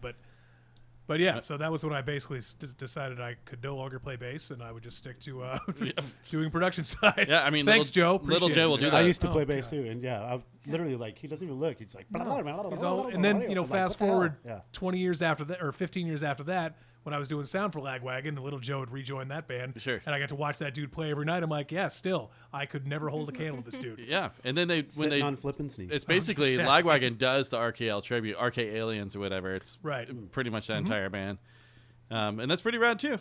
Yeah, I've seen it. Now that was one of my favorite shows in the early days, or one of the bigger shows we got, which I guess I didn't really necessarily, because I had just moved here, for only been here for college, and then so I'd been in Santa Barbara maybe 6 years, 7 years. No, I can see 1, 2, about 6 or 7 years, and we got them to come play. Oh, nice. And I didn't realize what a big deal it was. Oh, right. I was stoked, but the whole town was like, "Oh, hell yeah!" Fucking They RKL. just came out, but I mean, that just kind of helped us climb that ladder, because what happens is, at least my opinion with venues, is like once a band like that does it, then they go back to their band buddies. Like, hey, where do we play in Santa Barbara? Like, Sure. oh, you got to go to Velvet Jones. Yeah, you got a good sound Because system. we didn't really do a ton of like advertising or marketing for ourselves. It was mainly just word of mouth through the touring community is how we got most of our shows. Right. Yep. Have you ever had a ridiculous writer? Like, meaning like somebody like, and if I've already asked A hospitality writer. a hospitality writer, and because you've had some big people come in, could you give us one that's just ridiculo-fuckish? Well, I mean, I don't know. That's a new word right there. Yeah. off the top of my head, nothing really comes to mind, because the way it kind of worked was, you got different people to handle the different kind of stuff. Typically, the promoters that are bringing the big shows, they're the ones that have to deal with all that.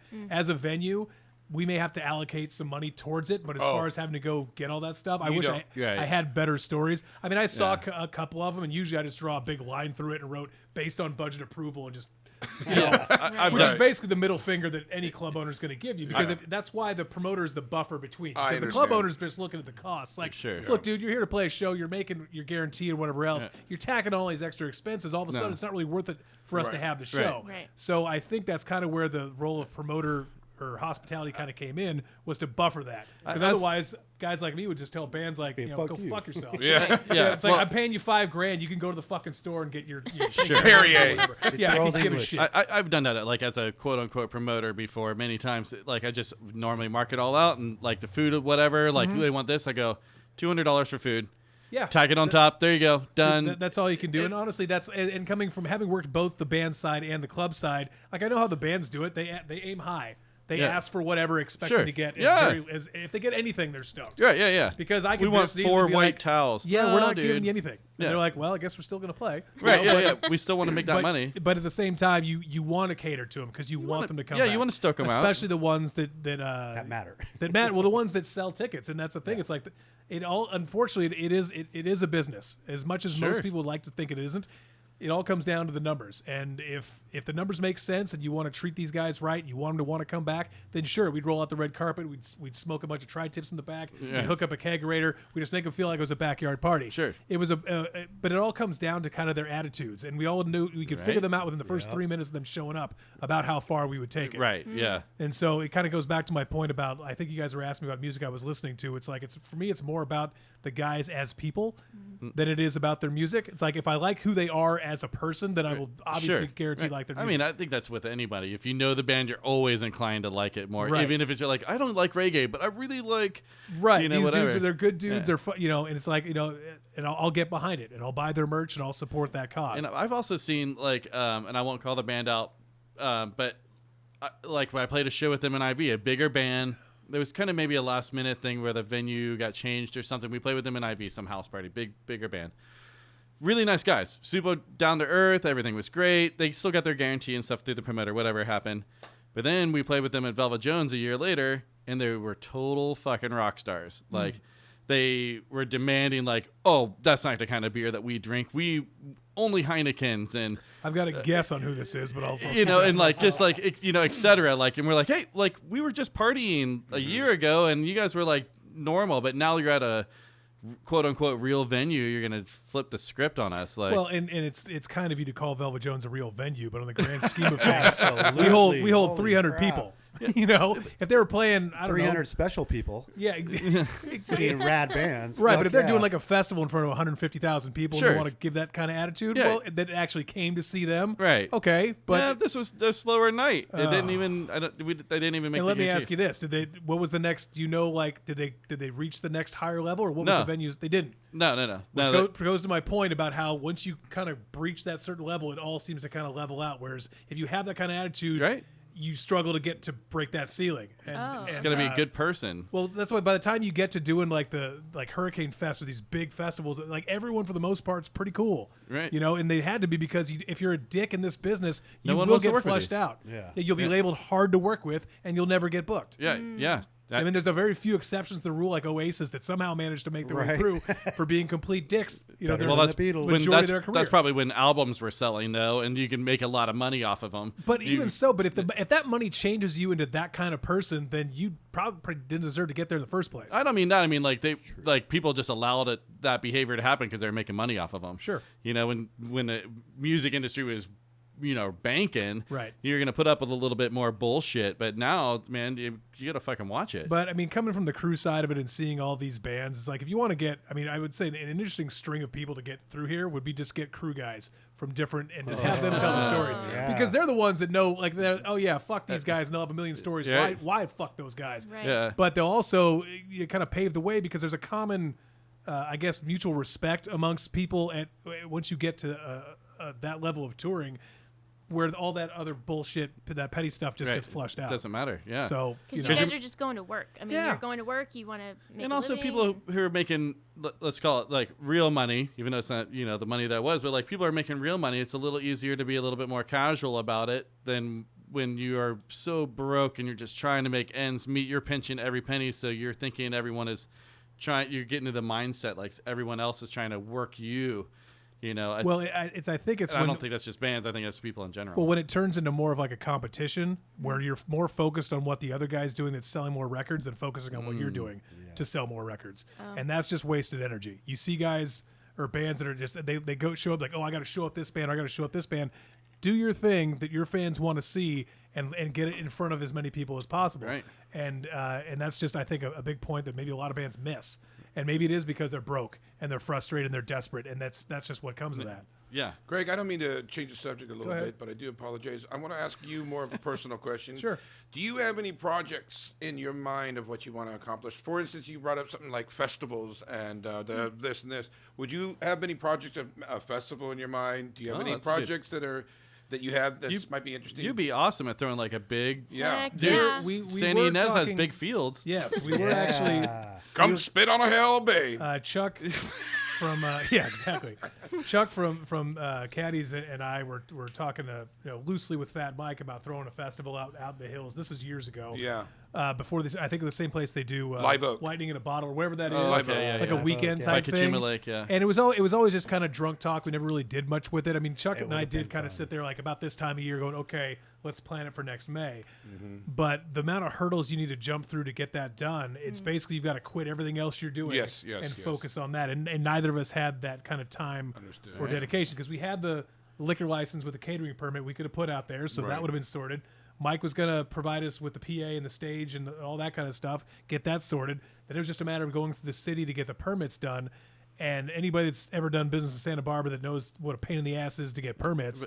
What about like on a big private ranch though? You could probably skip some of those hurdles. No, I don't think you can because Liability. you're gathering people, and the thing is just like that guy that fell in the mosh pit Yep. and sued me Right. fraudulently. You're going to get people that take opportunities of that, which means Fuck. the landowner itself, it's not worth his risk. No, he'd lose Right. it And all. the amount, and the amount, it's like whatever money you think you might make could just get disappear just Right, like sure. that. So it's really, unfortunately, the state that we're living in now. You really have to ask to convince someone to take that kind of risk. Good luck. In my hard, younger yeah. days, I would have done it hard, in a yeah. heartbeat and just like whatever happens, I'll deal with it later. And that's the kind of attitude you need. But anybody that cares about their money and wants to protect their investment, Yeah, I mean, it's I wouldn't likely do not it. gonna. No, it's Todd, likely you not got some gonna go land. anywhere Let's do it at your place. How about I give you $100 million free Okay. and all permits done? Don't even worry about the Oh, permits. Interesting. Do you have a fantasy of what you would do other than probably steal it and go to an island? Yeah, my you point- never hear from me again. 100 million. Yeah. Go to your house. There's just a permit sitting there, and nothing else. Exactly, nothing else. Do you have now, since all those the goals and the barriers are down? What would you present? Maybe have in your mind of your fantasy of ever doing it again. Now, this could be reopening the biggest nightclub again, which I don't think you're ever going to do. No, This can be no. again a festival. This can be a studio that you want. Run a cruise. Run a Cruise like whatever. Salty Dog. Ugh. Whatever you would like. Start our own coronavirus Yeah, that's 2.0 Yeah. on that cruise The ship. bug boat. Oh, good lord. The bug boat. Yeah, I mean, it might be something like did you guys watch that whole those documentaries on Fire Festival and that idea Oh, they had? And yes. what a Yeah. shit show that turned into. Yes. Now you Love take it. away all of that and you just put together something like that on some kind of island. Now the idea of it on paper sounds great, Yeah. but they clearly didn't execute Yeah. it properly. You got to get someone in your corner like that guy is sucking dick for water, though. Yeah. You're talking about good crew member. That Well, yeah, homeboy exactly, is good crew guy. He is. But I in. mean, Todd, you don't know what I'm talking about, No, that just kind of shocked me. But dude. They And I couldn't was get the like, I'm water kinda thirsty. released out of the container or whatever, and the guy was like, "You got to come down here and blow me for it." And one guy was like, okay. "All right, I guess we could do it for the festival. I'll go down there and blow him." But he didn't, He didn't have to, No, I didn't have to. because they were fucking. and he was with all, him. "Dang it." But okay. that's an interesting question. Well, I'm not sure. I know. I really don't know if I would do a concert festival like that. Like I think I said last time, just going through the full gamut of the live music scene. I don't necessarily think I'm jaded on it, but I'd much rather just be a spectator. Sure. Behind the scenes. Or just like to go and see my friends play. Oh, kind there of you go. thing. Yeah. Just support them kind of thing. And so if that being said, sure, I could come up with a great festival lineup of Right. a lot of bands I've toured with and still love and respect, and I want to get in front of a Right. lot of other people and just and maybe just use it to generate money, because that's the other thing is especially now and kind of following what Frank and a lot of other guys are doing is raising money for these other venues to survive. Right. Right. And I think that would be the where that money I would like to allocate. Yeah, that'd Right. be Be cool. towards venues, because otherwise you take the venues away, you take the We're music out done. of schools. All of a sudden, we're all just going to have to listen to U2 for the rest of our lives, because that's going to be the only Take our thing mailboxes on away. Yeah, exactly. Well, exactly. It's all kind of going in a really shit direction, and without some kind of help, I really don't see a happy ending down that line of reasoning and price cutting with what's getting cut out or what's being deemed important and versus or essential versus non-essential. Well, I mean, So- they've stopped music around here again. The Mav, they're not allowed to have live music. Even they were just doing it on the porch, completely socially distant, right. just on Sundays during the afternoon. And county stepped in, or city, or whoever, and said, "Nope, you're done. This will all pass. I mean, it seems like dark days at the moment. And But what's really shitty, and I agree with you, is that this will pass, and because it's about a virus that's going out. But what he's really saying is, take the virus out of it, it's still fucking going down the shithole where there's not people being able to get venues. Now I understand the venues are getting hurt by the coronavirus. Sure. I understand them; they're already belly up and bankrupt. Yeah. But at the same time, if we don't keep putting money into these wonderful venues and money and power and love into these venues, it's all going to go to shit, and we're going to listen to fucking YouTube, like you just said. Yeah, be forced onto your phone. Yeah, forced onto your It was phone. a fucking nightmare. I mean, no, my mother always calls me, there's a little boy hugging a man on my phone. What the fuck? Yeah, because that's the picture of it. it's it'll be interesting to see what happens. But at the same time, though, it's like every now and then society just kind of needs to flush out the old and in with the new. The youth are resilient. I remember we used to have to rent vet halls and churches, and they wouldn't let us play punk rock. We did Women's Center. Because they didn't know what we were doing. We were like, oh, look at these sweet little kids. Right. Knights of Columbus, Yeah. the Moose Lodge, Women's Center, Heritage Center. The youth are resilient. Those are places that we used to, the old schoolhouse, we The called library. But I think the library. youth are resilient. And At least when I was a kid, we had the support of having access to instruments and to music. I mean, I guess in school. I guess with the internet, you can learn how to play anything. Sure, YouTube. Makes it way yeah, you're easier. probably right, Todd. I would say that the kids will find a way, one way or another, and it'll be interesting to see how that goes. But they're going to have much more challenges than we ever had. Don't you think it's going to explode, though, when we finally everyone is allowed out? Like, maybe there's this magic vaccine that comes out in 6 months, and everyone's like, hell yeah. And I think that right then it's just going to boosh. Yeah. Well, there's a All these pent-up bands- demand. Because I wonder if all these bands are sitting at home right now writing albums, too. Well, that's You know? the thing is, I think that And I would then like to think just- that they are, because that if anybody that kind of is making use of this time, then especially in that business, should just be cranking out the next 3 or 4 albums in their career, fine tuning them over the next year, and timing out when they're going to release them, which is what I mean. Right, Jeb? You hear that up your guts? You hear, Jeb? Get your shit together. Yeah, exactly. I can't wait to see a live show. I'm scratching at the bit. Well, did you see was it London? It was England where they had to socially distant the first concert where they had their that own like little little metal stages. stage thing, like the 4x8 or whatever. Seemed okay. No, I don't want to. I don't want to do that. It's What about the drive-ins? This seemed a little like one step above that. Yeah, still I don't know. Still not into that. No, it seems so stupid because then you get out of that little cage and you walk past everyone, and anyways you're going to the same beer tent, merch tent, bathroom, etc. that you normally would. You're just not crammed in. I don't know. I want to trade sweat. Yeah. Well, Okay. Yeah, okay. that's fair. Yeah. You love some sweaty man hugs, that's for sure. That's true. I love it all. So I don't know if you want to talk about this at all, and we can cut this out if you want. But you're sober now. Mm-hmm. Is this okay? Oh yeah. No, Okay, I'm not ashamed of being sober. No, I'm just wondering. I just kind of wondered, with sobriety, how did that change what you're doing with your work, and was there a shift then once you became sober? Like, okay, I'm done with this. I'm moving on to the next chapter. I want to be a farmer, and I love walnuts. And I love walnuts. Well, you pretty much nailed it. So no.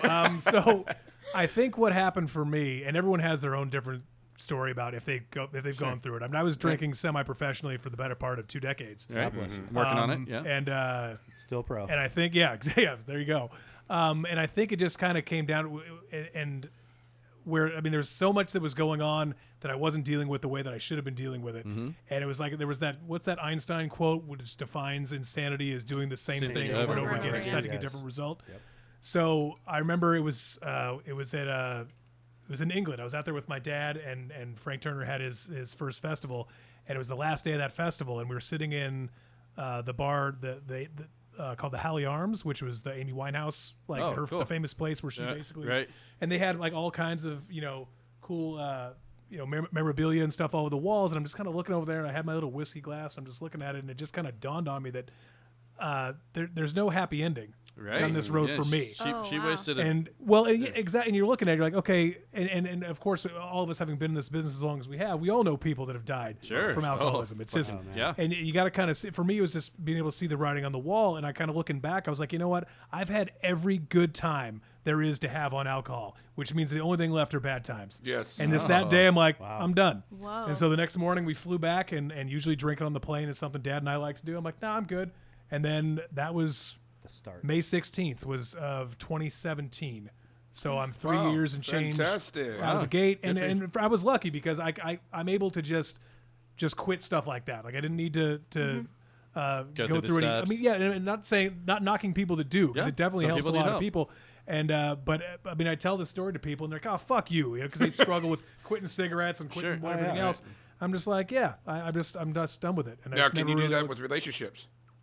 what do you mean? Can you just turn it off? It's not that quick, but I bounce back pretty quickly. It's Damn, like, Will. Well, What? no, I mean, I look I'm being at it. honest. I'm still grieving. I Well, was no, like, but I look at it where it's like if you're talking about, you know, if you're dating somebody for a long time or whatever else, and then that your time together has kind of passed and has come to part ways. I think I'm old enough and have gone through it enough times where it doesn't like break me for months at a time. I just kind of I'm like, yeah, okay, you know, I try to remember the good stuff. I'm usually trying to maintain some sort of civil friendship with it, but just realize that the timing was bad, and it's nobody's fault. Sometimes it is, sometimes it isn't. Life goes on. And life will go on. You know, it's just going to open the door for something new, which is the same thing how I looked at it when Velvet Jones went down. I'm like, okay, yeah, this is sad. This is the way I wanted to go. Right.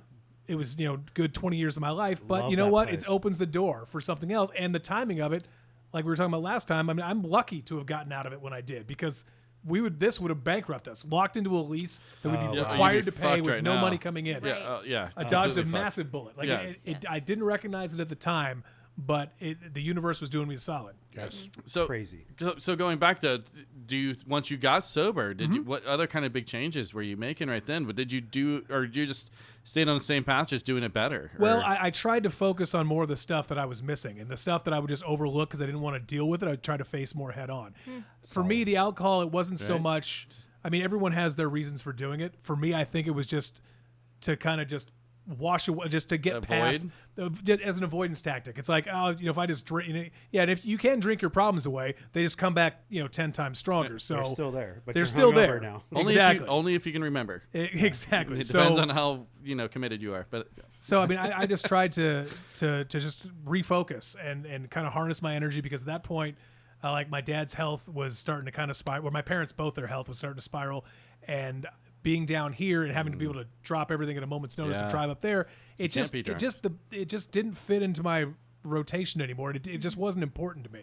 right. And Well, and looking back, I'm like, I mean, and I'm still like I'd still go to bars and hang out. I just drink, you know, tea that people think it's a Long Island. I just have, but I still like the social aspect of Right. it. I'm like, and that's where most of my friends were. Now, as time went on, the friends, as they figured out you weren't drinking, kind of lost your phone number, which is Oh. fine.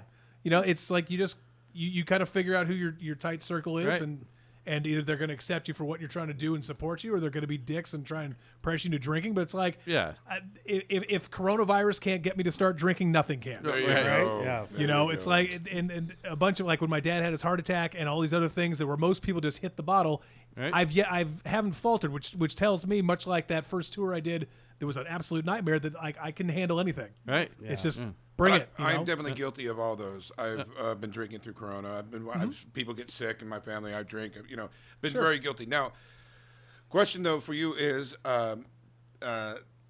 damn it. The question for you was, since you've been drinking, stop drinking, and you're happy, and I'm glad that you are. Damn it. Well, I have a question Yes. because you said that when you were tour manager, you couldn't drink No. no matter what. So it was Right, something that gotta be on. you had to be on for a long time anyway. So it seemed like it was something that you could have done from the get-go anyways, right? Because you had to turn it off when you were a tour manager. Right, but a lot of the tours I would do, I didn't just when I would tour, I wouldn't.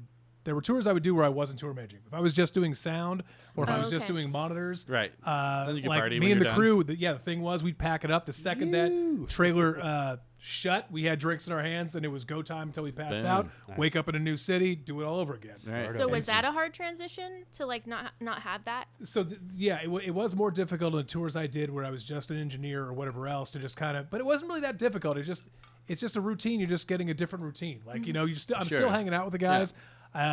Evidently I'm still kind of fun to be around and crack jokes when people are drinking and make fun of them and whatever else. But, and then oftentimes what would end up happening is like, you know, on off tours or whatever else, some of these guys would kind of call me like looking for some kind of support or guidance. Oh, there on you how go. to, Oh, that's Right. so I've sponsored a couple guys, That's you know, cool.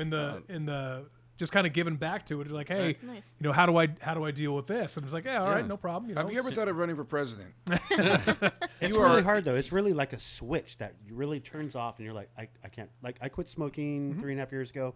haven't touched a cigarette since. Good for you. And I don't even think about it. And I could be in a closed car with people smoking a cigarette and be fine with it.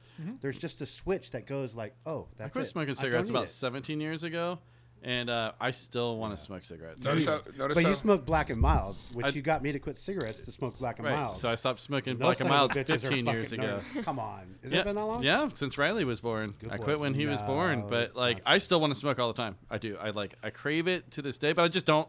It's just like I just don't do it. It's a switch. And, Yeah. and you were saying like people lost your number and stuff. Like we have a bunch of friends that don't drink that come over all the time for barbecues, and I just think of them like vegetarians. Like we just have another option for them. We're like, hey man, we're having burgers. Alternative But I lifestyle. got Yeah. Boca burgers. I got sweet tea, man. You're welcome anytime. Like Right?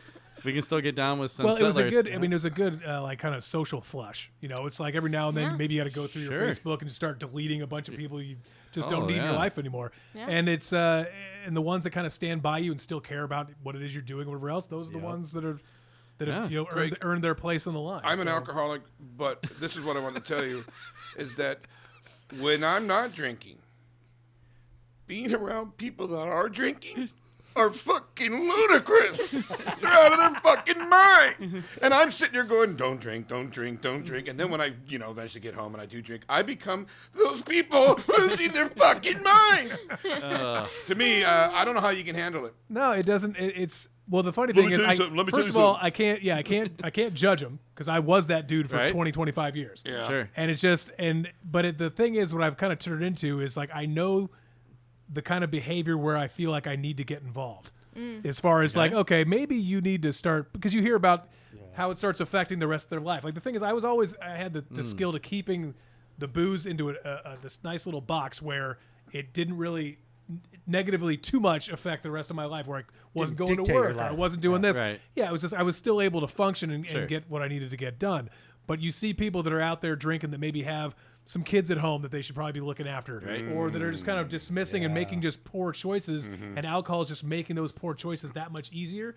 That's when I feel like, okay, I'm going to take this dude out to lunch, just check in. I'm not trying to tell anyone how to live their life. Right. Quitting drinking was the right move for me. Right. It's not the right move for everyone. And some people, I think, if they quit cold turkey, would probably end up in the hospital Yes. because you can't do that to your body Yes. Yeah. and just all of a sudden remove something that was been there every day for 20 plus Yeah. years. More than anything that they've ever had. Yeah. Right. No And so food, no nothing. That was their nourishment. That was just it. That And was- so it can be kind of dangerous. But my phone is always on for anyone that wants to steer in that direction.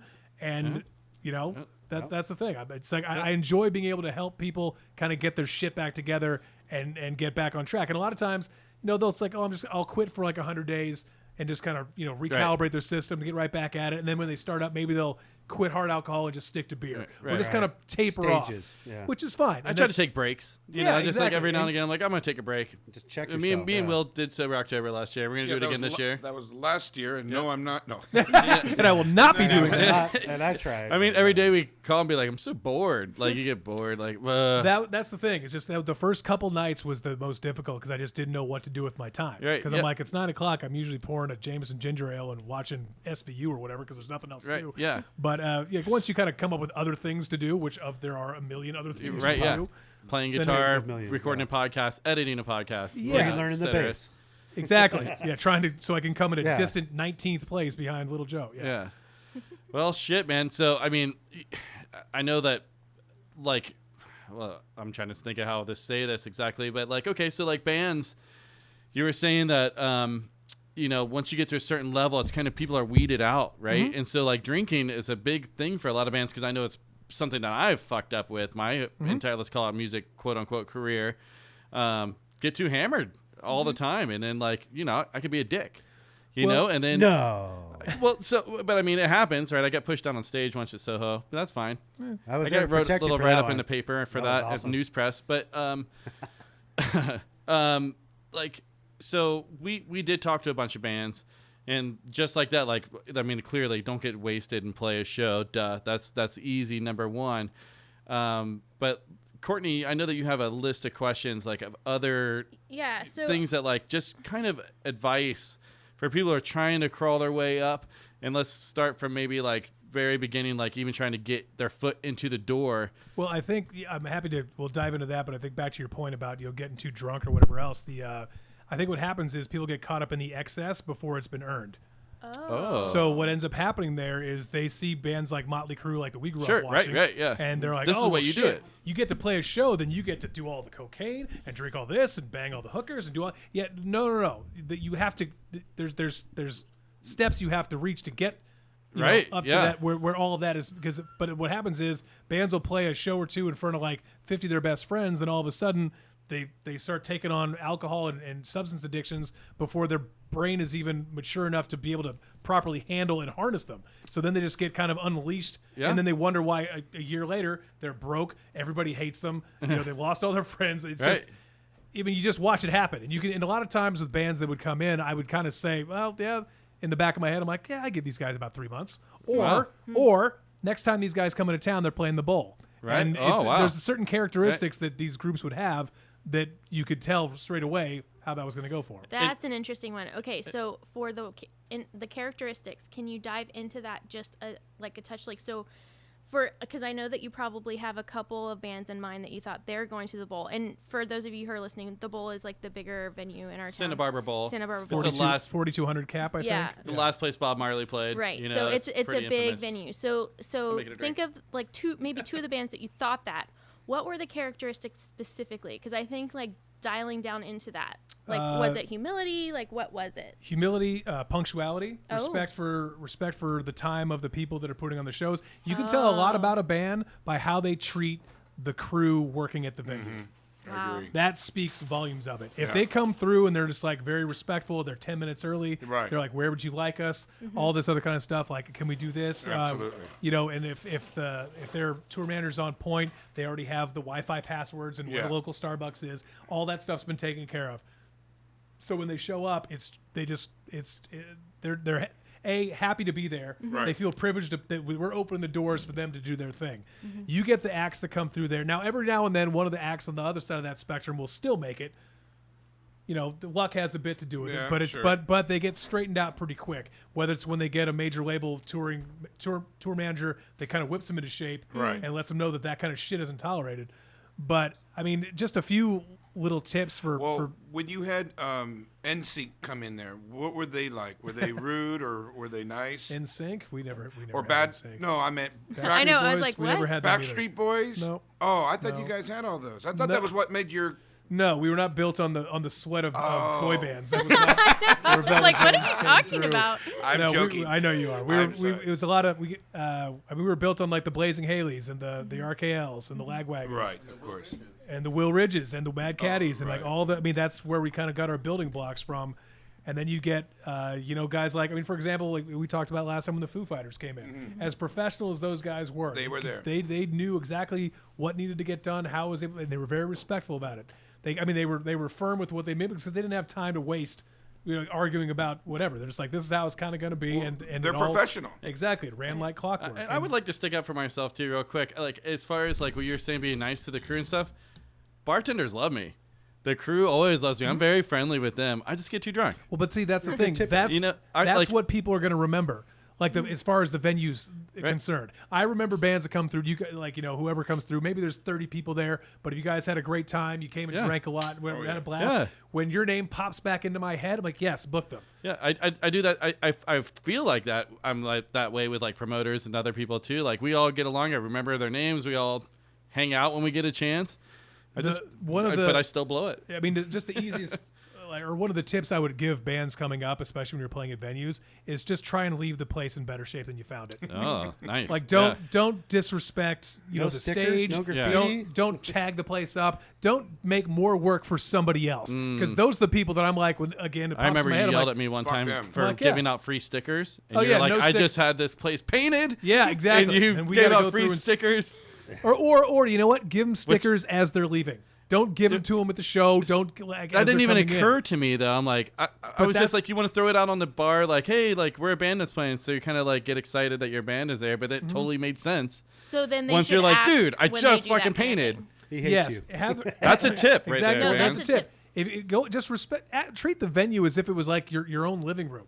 Like you're having some friends over. You want to respect them. You don't want somebody peeing on the couch in this corner, writing his name in some Sharpie graffiti, like in Vomit. some obscure place that no one can read anyway. That we're just going to paint over. It's like just don't make more work for Yeah, somebody right. else. That's like a good tip. I mean, Yeah. it's just there was Yeah, actually who was it who put out that book? Did you ever read that book Chuck Reagan put out? I think it's called The Road Most Traveled. Most travel. Oh, Or no. less- yeah, That sounds good. It's a great book, and actually a bunch. I put a submission in there. Chuck Reagan obviously put his in there.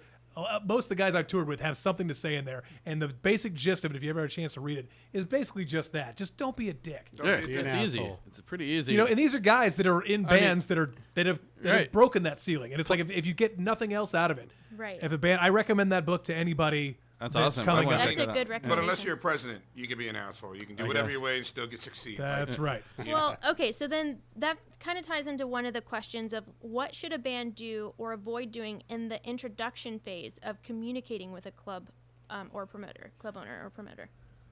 Do or avoid doing. Yeah. You know that's. I don't envy the position that bands are in now because of the way. I mean, back when I first started, it was basically you would get the promo packs, which I'm sure you guys are Right? receiving. Press packs. And you get a press pack, and that press pack has a picture, has a bio, has maybe a 3-track or maybe a full-length CD. And it gives you basically all the information you need. But now, or as things evolved towards the later, the second half of it, it all became how many views has your video gotten? How many Yeah. listens have you gotten here? How many Like clicks, those numbers how many made likes sense. on Facebook. Well, those numbers were calculated onto whether or not this is a product I can sell. Had nothing to do with I liked your music or if I thought it was, it was like, oh, this is great because I knew, as just as a lot of club owners know, that they are not in their audiences, in the target demographic of who they're trying to sell to. Right. Like I started it when I was at 24, so everybody who was coming to shows was my age. Sure. So I had it in with that one. Right. The older I got, The more the out people of my it. age all had kids and might come out once a Right. year. Yeah, and then you start having DJs at your punk rock club. Exactly, because you had to, You have just to. to get people, to keep the wheels turning. But I mean, as far as I hate what, the music my son listens to. It drives me fucking crazy. I'm like, I'm not even 40 years old, and I sound like I'm 80. but that's the thing. It's like we all kind of turn into our parents, like this isn't music. I like raised him better. I raised him at Velvet Jones. Yeah. You Jesus did. Yeah. Christ, full For show, fucker. circle But- jerks at 2. Yeah, circle But jerks. for the kids that are coming in, I mean, honestly, I don't even really think the music even matters anymore. It just matters if you can sell to how big your social media presence is. I think That's matters more, fucking and it's gnarly. fucked and it's Lame. sad, and that's just kind of what it is. Right. And so that's where you got to figure out when you're putting your team together. Like I know a band just starting out. You got to figure out who the local promoters are. You got to Right. get in good with them. Don't Sure. waste your time with the club owner because the club owner, Doesn't after give the a third shit. or fourth email or phone call, is going to be like, Won't. look, dude, just stop calling. Yeah. Yeah. Oh yeah. Like Yeah. unless you could, here's another thing that bands unfortunately need to embrace, and I hated making bands do it, but it was the only thing that made any sense was where you basically have the bands they have to pre-sell tickets. It's like, look, if you want to play, no. you got to sell this many tickets. I know nobody wants to do that. I never did it. Whiskey. I've never done it but once. I've just refused. We were lucky to have not had bands or to even bring that up for the better part of our tenure. Yeah. It wasn't until the end of it because what would happen is we'd lock in all these bands that would come up like, oh, we got this spot in front of a huge headliner. Well, okay, we got to come up with $5,000 to pay the headliner. Right. You've got the opening slot. You're gonna be playing in front of a full house. You need to sell these tickets to Right. offset the cost of it. Yeah. Sure. It's like that's just the math of it. But so many bands like, oh fuck you, I'm not selling tickets. Yeah. If you can't sell tickets, you're not proving to the Yeah. I club have a owner that you- perfect example of this. Velvet Jones, me and Jeb saw Poor Habit play, and we just basically, they're like, come up on stage, just as like a band rehearsal. Well, Literally, there's Lavassa like 10 people Lavassa there. opened for him. Oh, that's It why was nobody Lavassa there. and Poor Habit. But there was nobody there. No, I think there was less than. There was like 5. Less than yeah, nobody. The Well, band. This was Sunday afternoon. It was last minute that we got asked. I think we got asked on Sunday to do Probably. it or something like that. And they're like, Poor Habit's playing. And I was like, holy shit, Poor Habit's fucking awesome. They're one of my favorite That's bands. probably a numbskull show, I would imagine. It had to be, but I don't even I don't remember think so because Shimer or anyone Numbskull being wouldn't there. do that. Yeah. like It was that so. last I mean, minute. dude, it was so last Maybe it minute. was just us. Yeah, I don't know. I don't know. It We seemed broed out like with Poor Habit. It was fucking badass for us as a club owner. Holy shit! Yeah, I'm sorry. It's Yeah. exactly. It's Yeah. a disaster. And so, but Yeah. the problem is when bands first hear that, their initial reaction is "fuck you," without having to understanding the reasoning behind Sure. it. They're looking at like, oh, the greedy club owner. It's like, no, dude, we're just trying to offset our operational costs. If you want to continue to have these shows or make yourself valuable in this, and the bands that were able to come through, like, oh yeah, we can sell 100 tickets, no problem. That's what we want to see because if you're it's so difficult. And I like I said, I don't envy bands coming up through the ranks right now. But if you're trying to get into a place and you expect to be put on a big stage with a big band, you have to you have to kind of pay your dues, and by paying your dues, like the thing is, if you got a band that's coming through, then they're selling 100 tickets every show. Then eventually the club owner's like, don't worry about it. We know they're coming. Right. Yeah. But But to if- get your but- foot in but- the but- door but and if- maybe get to if prove Will yourself. comes in and I'd never met Will, and Will's like, yeah, I want to play on a Friday night, and I'm like, okay, it's a Friday night. We need to get some people in here because we're paying our bills. All right, well, can you sell 50 tickets? And then you go like, well, I don't know. Then I'm like, well, then why would I have you play a 300 cap room where even if all 50 people that you might have been able to sell tickets to show up, it still seems empty. Right. Yeah. And the amount of staffing we have to do, we'll be lucky to lose $1,000. Right.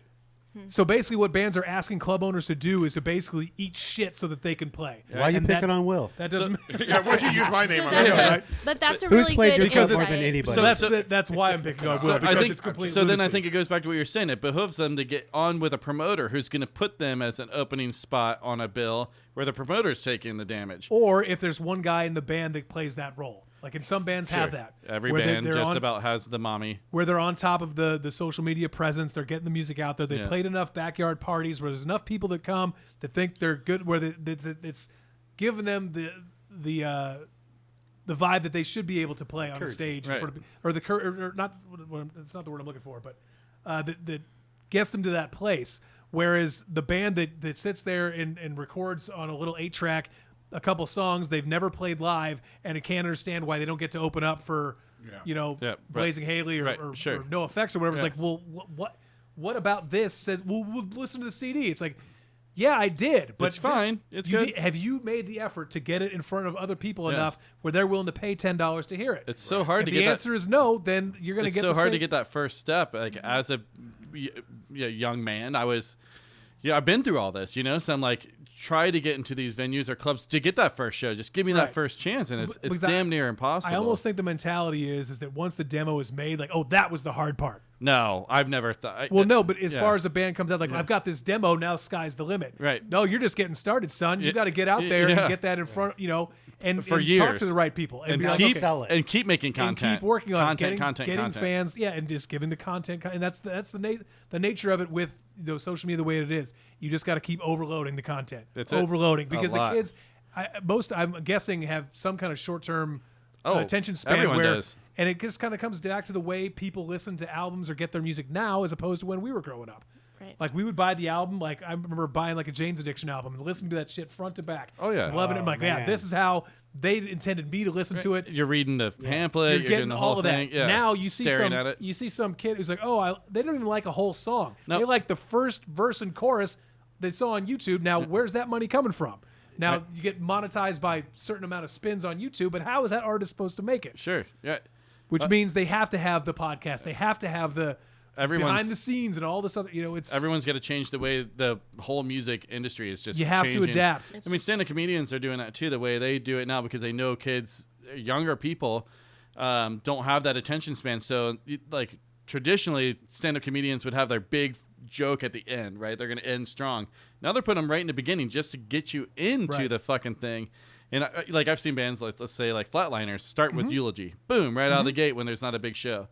And that just makes everyone go, "Oh, this is that fucking song," like, and This is just them? Fuck yeah. pulls them in. Well, and especially when you're dealing, it depends on your time slot. Like we had Flatliners open up for us on quite a bit of shows when I was out with Lagwagon, and if you're trying to win over a crowd, you got to read the crowd and you got to be able to adjust accordingly. If you're headlining, sure, save your hit.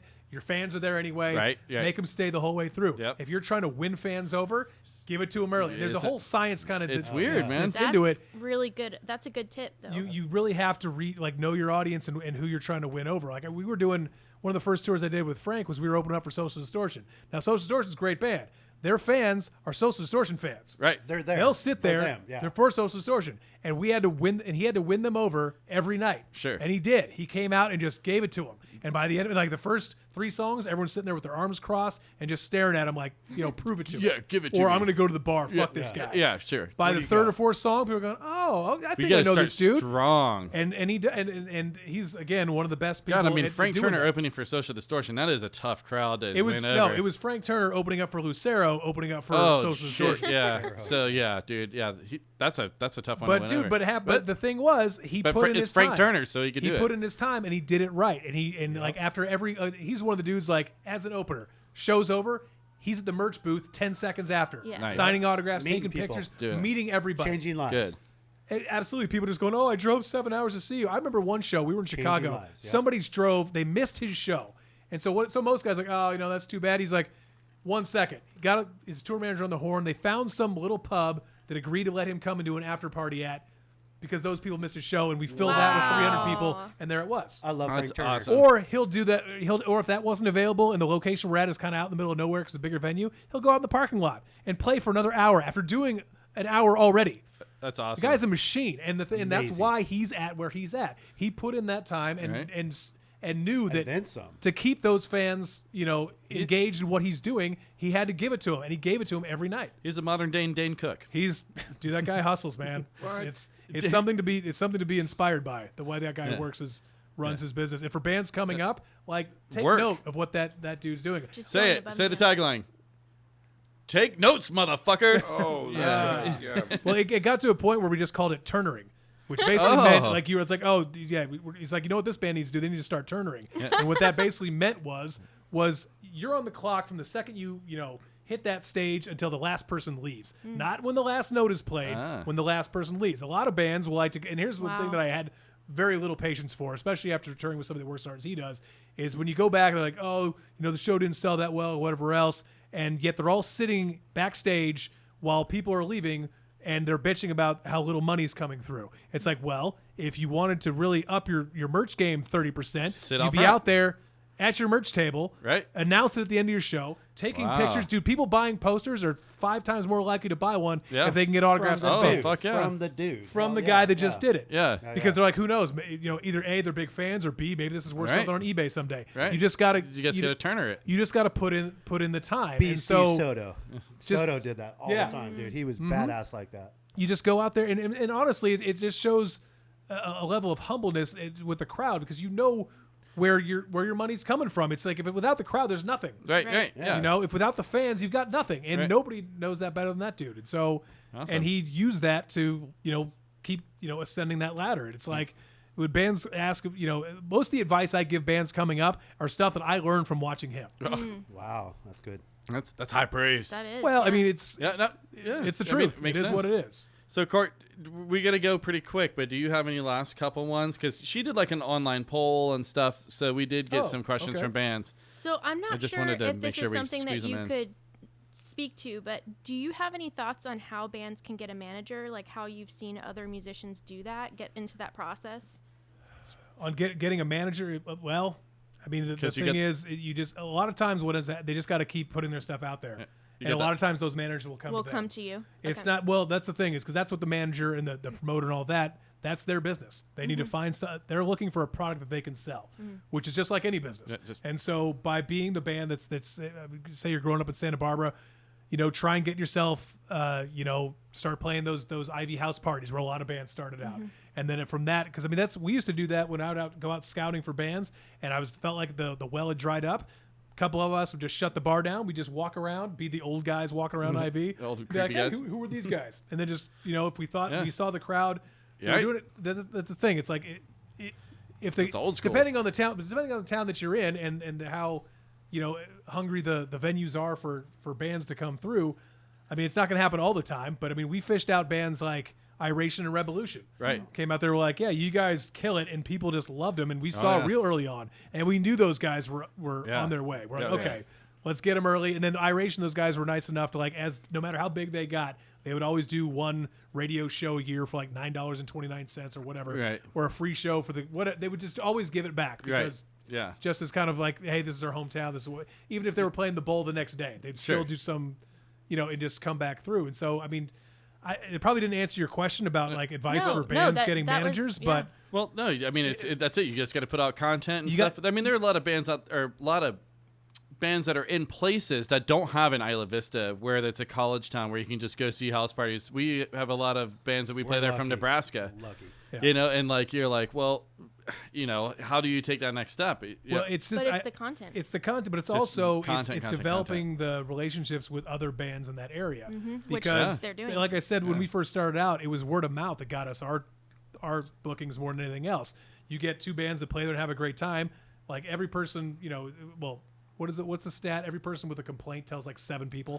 So Yes. every person that's Yeah. got something good to say, you probably tells 4 or 3. 5 or Right. whatever, 3, Yeah. Tells whatever. way You less. spread that around. Yeah, Yeah. exactly. Unfortunately, because people like to bitch. But Yeah, but we- as far as that, it just helped, and it just kind of help like build that local music scene where it's like, I mean, who were the bands back in the early 2000s? Well, late 90s, it was like Blazing Haley.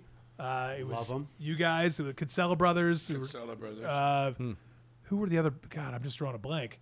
I mean, that was like when Dishwalla was kind of coming up, and Oh, they right. did their thing. When Snot came up, and they Snot, got great. no. Oh, I love those guys. That was still one of my favorite. First time I saw bands him, my combined. neck hurt for like a week because I was banging my head so much. I was like, Those guys are holy great. shit. Code 415. Code 415. 415, yeah. And these were all bands that I didn't have to worry about them selling tickets. I knew 300 people were Sure. coming. Right. Yeah. And they would all be stoked to just do like a $5 show, and they would drink more than any other Right. demographic of people. I'm like, this is exactly who we want Yeah. doing Oh, this. yeah. And I'm so, always I trying mean, to work on that for my people. well, it's I mean, as far as for these new bands coming, like I said, I don't envy anything they have to go through, but they've got to really. Well, especially now, COVID, Well, they've got it doesn't enough, even yeah. fucking matter. Well, so it doesn't in even a matter. perfect world, they're Make some good writing. music.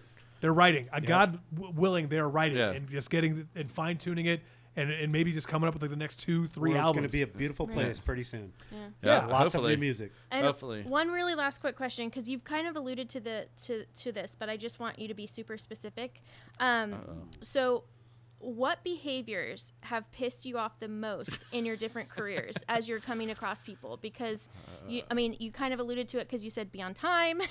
You know, Yes. those kind All of right, things. Will, but we should go outside. Yeah. But just specific, like really call out those behaviors, because I feel like we're already starting to see some, and it's very interesting. When you say Well- that, us, like, we're starting to see it with the podcast because Yes. we are dealing with. It feels like with this podcast, each week we're kind of throwing a show. We have 3 bands each week, Jesus. so that's a lot. You know, you're dealing with a lot of different bands, and some people are really awesome, easy, whatever, and then some people are Most. 95% of Right. people are fine, and you know, then you get these people, and you're like, what the fuck, dude? Like, You're gonna come across an unwarranted arrogance General amongst public? a lot of just amongst a lot of bands. Now, everybody knows there needs a certain level of confidence to get on stage in the Yes. first place. For sure. You have to be able to separate what you put on stage and then how you deal with the people that are allowing you to get on that stage. Understood. When you lose sight of all the work that goes in hours before you even get there, Right. which goes back to like how you treat the crew and how you treat Right. this speaks volumes about you as a band or you as a person.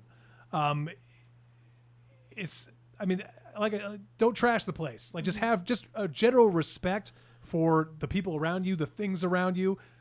I think You you've know- had your place trashed a lot. That's I absolutely. think that seems to be your fucking. Well, you know what? And we tolerated it on a certain extent. Like the bands that would kind of get away with it were the ones our where it's mouth. okay. Yeah. We have to spend $500 We should've repainting named this, but we names. did an $8,000 bar, so cost of doing business. Yeah. Don't be Guns N' Roses. Yeah, exactly. yeah. Or I mean, there was a local. I can't remember the band. There's or bands that have like gimmicks where they feel like they have to throw glitter cannons Oh, we Yeah. know. Oh, we know what you're talking and chicken feathers and shit all over the place. It's Where so much fun, though. you're just So doing that much where fun. you're just basically trashing this place because you're like, oh, I don't have to fucking clean it up. Yeah. Fuck you. You know, Yeah. you'll never get invited back. Right. Yeah. And I've had bands tell me like, oh, we're gonna be the biggest band in the world. I'm like, doubtful. You want to put money on it? Like, I will luck. go out of my, because here's the thing that a lot of bands don't know is that as tightly knit as you think the band community is, right. to some extent, the club owner community is right there. Oh, So- I'm sure. Yeah. That's really So my good. buddy owns the Roxy, and he's friends with everybody that owns whiskey, all the other stuff. Right. So, and he would throw some shows our way and vice versa. Or he'd ask me for bands to open up for down there. Yeah. And he'd be like, hey, what do you think about these guys? I'm like, oh, let me tell you. Oh, great. Story time. Crossed off. Yeah. That's- And now you're on that it's- list that doesn't exist. Exactly. Wink, wink. That That's huge, though. well, that's a lot of things that bands don't get, and I was kind of half surprised, and maybe there is one that's been put together now, of like some kind of dark web website where, Yeah. where club owners go on and be like just blacklist, like don't waste your fucking time. Because I could submit 10, yeah. submissions right at the top of my head. Well, and I haven't name been them. at it for. I'm just No. kidding. Don't do it. Yeah. Don't do it. Don't do Calm it. down. But Well, fuck. You know, Anyways. don't trash the club. Just Well, be a ju- good human being. just exactly, it You're gonna- just comes down to that whole. I think it was like a Jim Jeffries joke. Was like the whole religion is just don't be a dick. Right. Or no, sorry, don't be a cunt. Oh, don't be a cunt. Don't be yeah. a cunt. So can I ask you one more quick question? Because if the club owners circle is very small, then I would imagine the touring crews Oh, are very- even Probably smaller. even smaller. Because Yeah. the funny it's funny you said that, because a lot of tours like there towards the end we'd be doing like Hurricane Fest or whatever else out in Europe, and you'd see the same. I used to joke and say it's the same 30 people. Realistically, it's the same 200 people that work for that level bands, and it's kind of a nice little vibe because you'll tour with them, and then you'll meet up with the guy that does monitors for Rise Against, who has to go work for Flogging Molly. You need somebody to cover for him, and all of a sudden you get pulled into that. Right. And then if you're cool to work with, you're respectful, you're not a complete Your name's in a big mess. hat. You're A your really name, big hat. exactly, and that's how you get those gigs. And it's so I never had to go out looking for work. I was lucky, where I would just I'd worked for Lucero, and all of a sudden, or the guys from Lagwagon saw what I did with Mad Caddies, like, oh, you should come with us. It's just that kind of Right. thing, and so.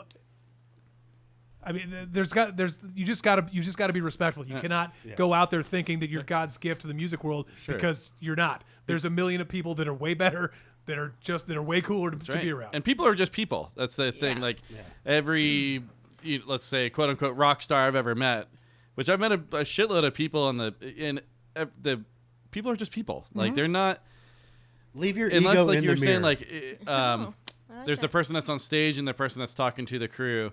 Maybe those are two different things. And that's Don't fine. get wrapped up in the fucking I'm Axl Rose.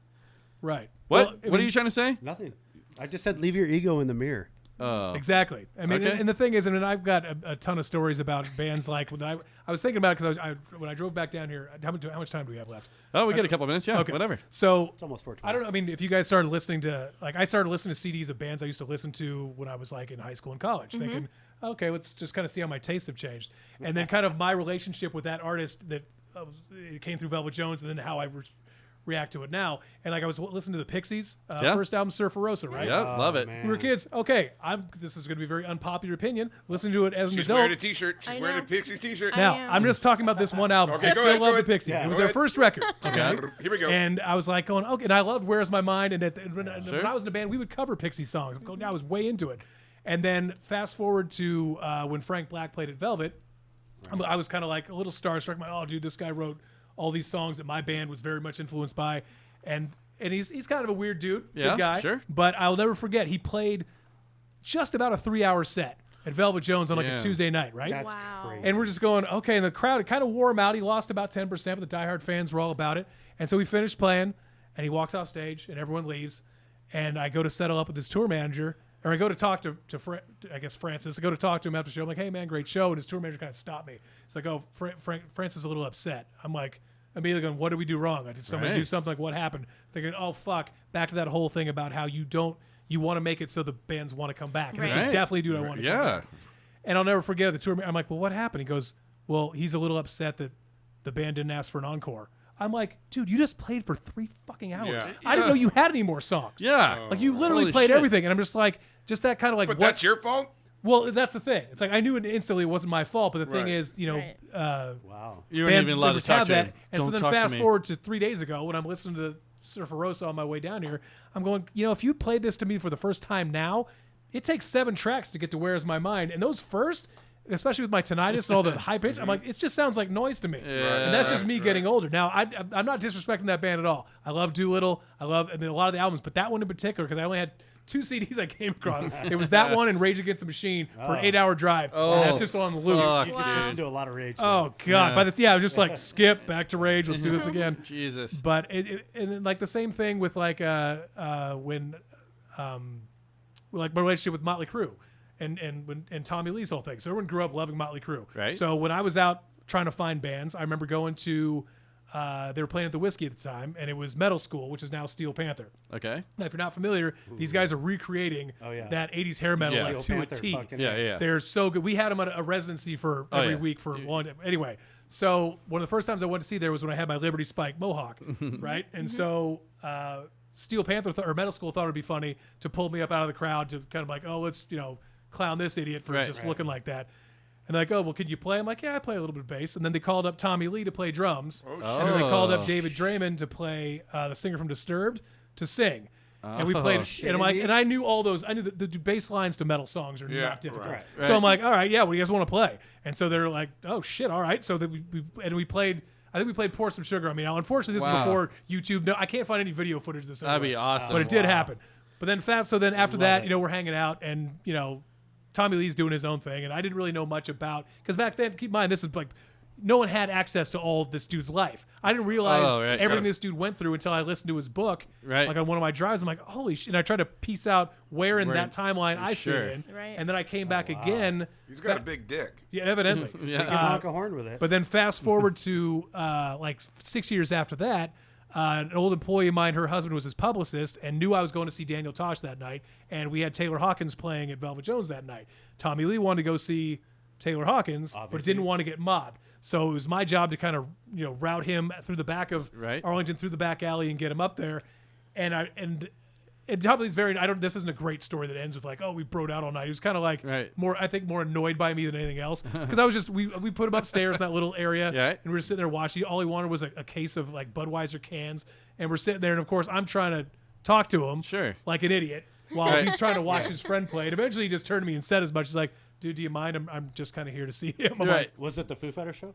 no, it was It's just Taylor Hawkins. Taylor Hawkins and the Coattail Riders. Oh, okay. Yeah. And so, but then fast forward to having listened to his book, and then wherever else, it's like it's just interesting where I can look back on 20 years and see that with a bunch of bands that I loved listening to growing up, and kind of how I've kind of You're you know, part of crossed their rock and path roll back, history. crossed their Yeah, back man. and come back, and so Craig, I think you're an amazing human being. I'm so well, thank grateful. I think that you have incredible amount of stories, and you are a part of rock and roll history. And I think Yeah. we are very grateful for you coming back, and I want to Yeah. have you come back again. I think mean, everyone listening There's gonna is be part enthralled 3 with and your 4, stories. I obviously. know. This We will go wanna- on forever. just this, keep it yeah, going. we could keep this going. I mean, That's right. we want to know more about, you know, if you can write a book, okay, and then Oh, we'll listen shit. to your shit in the future Well- because you got enough to write a book. Heck yeah. I probably do, but a lot of those stories, people just, I think. Oh, they do, but they want you They to don't name want 'em out. names. Yeah. And you can't do Juicy, that. juicy gossip. But back to Change the them, whole, protect the circling back innocent. to the whole thing about the book writing, if there's any piece of advice that upcoming bands are going to take away from this, go on Amazon or wherever you get books from and get that Chuck Reagan book. He put it out probably about 13 years ago. And you'll see stories of musicians that you've listened to. The guys from Alkaline Trio have stuff in there. I think, and he did a nice mishmash of like crew guys as well as Nice. rock stars. So you're kind of getting it from both sides, but the All overall angles. gist is basically the same. And I think any band before they start going out and touring should read that book. That's awesome. that is a great Yeah. story. It's a quick read, maybe and 150 maybe we'll pages. get some crew member. Well, we're gonna pick info. your brain, dude. I mean, you're around, so we're Yeah, gonna and get that's the some thing guests is, from and the you. thing is, these crew guys, now's the time to get them on the horn. Everyone's Yeah. just sitting because around. they're just sitting around. So I know. Trust me, we've been taking full advantage of everyone sitting around. Well, everyone, once again, this is Craig Jenkins. Thank you so much for Thank coming you. in. Amazing. I appreciate Definitely gonna have you guys come, or you come in again. I say you guys like because we always have bands. Let's go come. fishing together sometime. Oh Yeah, yeah, we should no, do, let's that. do that. Yeah, he's got a boat that doesn't work. It's perfect. And right before he came in, we played Frank Turner's cover of "Eat the Meek." You guys check out that split. Hopefully, they don't take it down and sue us for They won't. whatever won't. for playing it. So I think those guys look at it as if it's just like, hey, it's more it people. should get be to listen to promotion, it. right? It's Yeah, I mean, we promotion. It's aren't free making any promo. fucking Only money. 10 people listen to the podcast. You're safe. Yeah, you're good. All right, right? Yeah, As no. long as one of those 10 isn't his manager, you're fine. All right, perfect. Right. All right, fuck you guys. We'll talk to you later. All right, later. God. All right, thanks, Craig, for coming in. Thank that was you. That super was fucking informative. So good. Leave your ego in the mirror. That was Right? that was Todd, yeah. But Yeah. yeah, like just how he was talking about how once you get up to the top, like Stop touching your microphone. well, it's like not. You think you're at the top of your game? I'm not. But Oh, look at that thing. It's sagging. I know. I don't know what's happening. Crank it tighter. Somebody moved it while I Oh, was. there you go. Okay, I'm good. I'm good. There you go. All right. But just how it gets like there's not as many people at the top tier. So like if you are like doing things that people aren't, You're saying the pool's getting smaller the and smaller. pool's getting smaller Yeah. and smaller. So it's really important to know that because once you cross a club owner, you have no idea how. You're on that The unwritten list. That's reaches right. of the tentacles. Yeah. Yeah. So I feel like I've been on that list my whole life. the thing, I deserved it. be a good person is. I'm a kinda good what I- person, and I'm well, friends with all the people. Like I am a You friendly just like to guy. have too much fun. Yeah, I like how you said that, and I drink too much. But yeah, that's Or the. don't be a dick. Don't be a dick. See, you are a dick. Don't be an You're asshole. a good person. No, but you. Courtney's the dick. Oh. Anyone that knows us knows that she's the real asshole. oh. I'm lovable, dude. That's not You true. got some cute cheeks. You're right. See, right there. Kind of want to squeeze I'm those. blushing. Are you talking about his butt cheeks? Yeah, I know. No. I'll pull my pants up. Okay. All right. Jesus. Anyways, I want to make Thank a you, retraction Courtney. if you don't mind. Yeah. Oh. I said You just figured out Yeah, what the he word can means. say whatever he wants. I said, oh. I want to say that the most recorded covered song was "Over the Rainbow." I take that back. Oh. It was "Yesterday" by the Beatles. It's the most Whoa. covered song by artists. So I apologize. That's You're my gonna have Bad to pick. retract that why, on Sunday. Why that song? Why did you do that? No, I don't know. I mean, it seems like it'd be something else. There probably is something else, but that's Okay. just. Yeah. Well, anyways, that's my deal. There's a new retraction for the next podcast. Well, so if we're speaking of retractions, we talked a little bit about vocal fry. Oh. What's that mean? Yeah, exactly. So like vocal fry is like the way that people talk. Oh my God! Right. So I found one. talk I just like want my to nephew. just give you a little bit of this right here, so you can see exactly what the fuck I was talking about. America's young women are running out of oxygen. What else could explain why so many of them sound like this? So cute, so cute.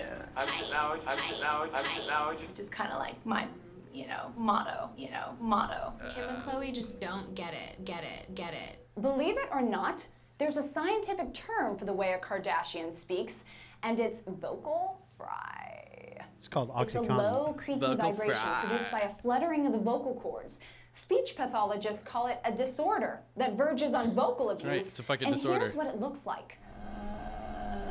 Ooh, it looks like Call it a quirk, a octopus, trend, the or an little beak epidemic. in the inside. Vocal fry is everywhere. I'm not staying here tonight. The only reason why I'm going is just to network. A recent study of women in college found that 2/3 of them use this glottalization, which explains why the fry is a sizzling topic in the New York Times. On morning TV, Sounds something like this. even All right, we'll just stop it right there. Yeah. You guys get That the was fucking. gross. I morning will TV post gets a hold of it, whatever fucks Jeb it is up. watching. I will post the full thing on our. Yeah, dude, stuff. vocal fry. It's super fucking annoying. But I still like that podcast, so that's it. All right. Yeah, I don't know. Okay. I don't get it. There's a podcast I listen to. It's called My Favorite Murder, and it's two chicks, and they go over like murder stuff or whatever. But they like the whole entire time. I turn into Silas right there. It took. But- It's basically like the Valley, like Valley Girl? Zappa girl, yeah. Yeah. With OxyContin is what it is. It's like slowed down to the point of You like. think it's just drugs? They're trying to remember what they're saying, so they're what does I say? That's All it. right. What, did you have a retraction or something you wanted to pop in on? Did I? You did. A retraction. A retraction? A retraction? I wanted to say something about Santa Cruz and the. Oh, that was just a comment. It What? wasn't a What was retraction. it? Well, when Craig was saying about how. Wait, you were saying. Who was saying? I don't know. Fuck, this is your turn. People Like, started yelling for no reason. Oh yeah, off your deck. You Yeah. were like somebody was yelling, and you're Yeah. Yes. Riley's grandma. I'll just call her Wendy. Yeah. Let's call her by her name. Call her straight out. Was like, "Are you okay?" And she's like, "Yes, I'm just yelling." Yeah. That happens every night in Santa Cruz at 8:00. The entire Santa Cruz County Well, or neighborhood or. where I was, it was like clockwork. She's all, "Come out to the porch, witness this." I waited for it, and I was like, "Ooh, sounds like Sasquatch roaring in the distance," and it comes through like a wave. And as it gets closer, you yell, and it just goes away. Is that Sasquatch? Yeah, Santa Cruz Sasquatch. I don't know. I don't know what they do. That's I haven't more seen of one. a I haven't seen chewy- one. A chewy bach. Yeah. So Santa Cruz, they just scream every night. Yeah. 8:00 or whatever? 8:00. Release it. Get it out. Sounds interesting. We used to shoot guns in the air in Florida at like New Year's. That's Florida. Yeah. Say I've no done. more. I think I did it on the Mesa once when we were kids. But yeah. Well, this was a long. I know. Let's it wrap was this a up. long one. Well, Craig can talk, man. Yeah, he we had a wonderful- appreciate it. He's Craig's gonna have to awesome. come back. I hope that you guys learned something from him.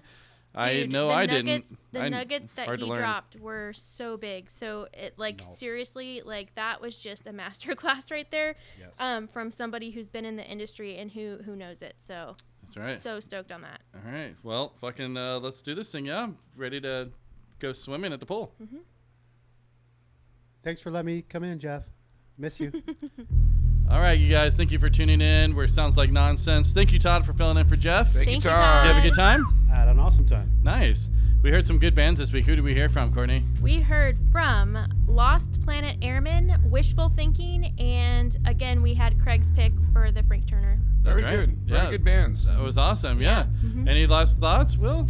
I just hope you guys have a wonderful week and stay out of the heat and drink a lot of water. I hope our And- power stays on. Yeah. And yes. Go. Yes. Shout out to Mama Katzen for the awesome review. Thank if you. you like the podcast, please go ahead and give us a rating and a review. That really helps us, and we'd love to hear from you. Yeah. So call us, leave a message for us, 1-805-697-77. It's free. You can say bad things about Todd. We would really appreciate that. I encourage that. No, if you go to a punk show, clean the bathroom. Come on, people. Be Don't kind. clean the fucking bathroom. But maybe don't write your name and put stickers everywhere. I don't know. That That's is not right. punk rock, though. Okay, just pee in the toilet. That's all I ask. And don't poop in the urinal. Don't do cocaine off the back. It's gross. Oof, no. All right, bye guys. Bye. Appreciate you. See you next week. It's still going, so I guess I gotta say more things. I'm just kidding. That song is not going to quit. It's never gonna end. And when I hear It's that in never my car, gonna it sounds like my end. car is Y- breaking. it is I breaking. pulled over. I pulled my car over. No, going, we're "Ooh." all broke. It's all done. It's all over. Boo. Bye guys. Deuces. Peace. Bye. Bye.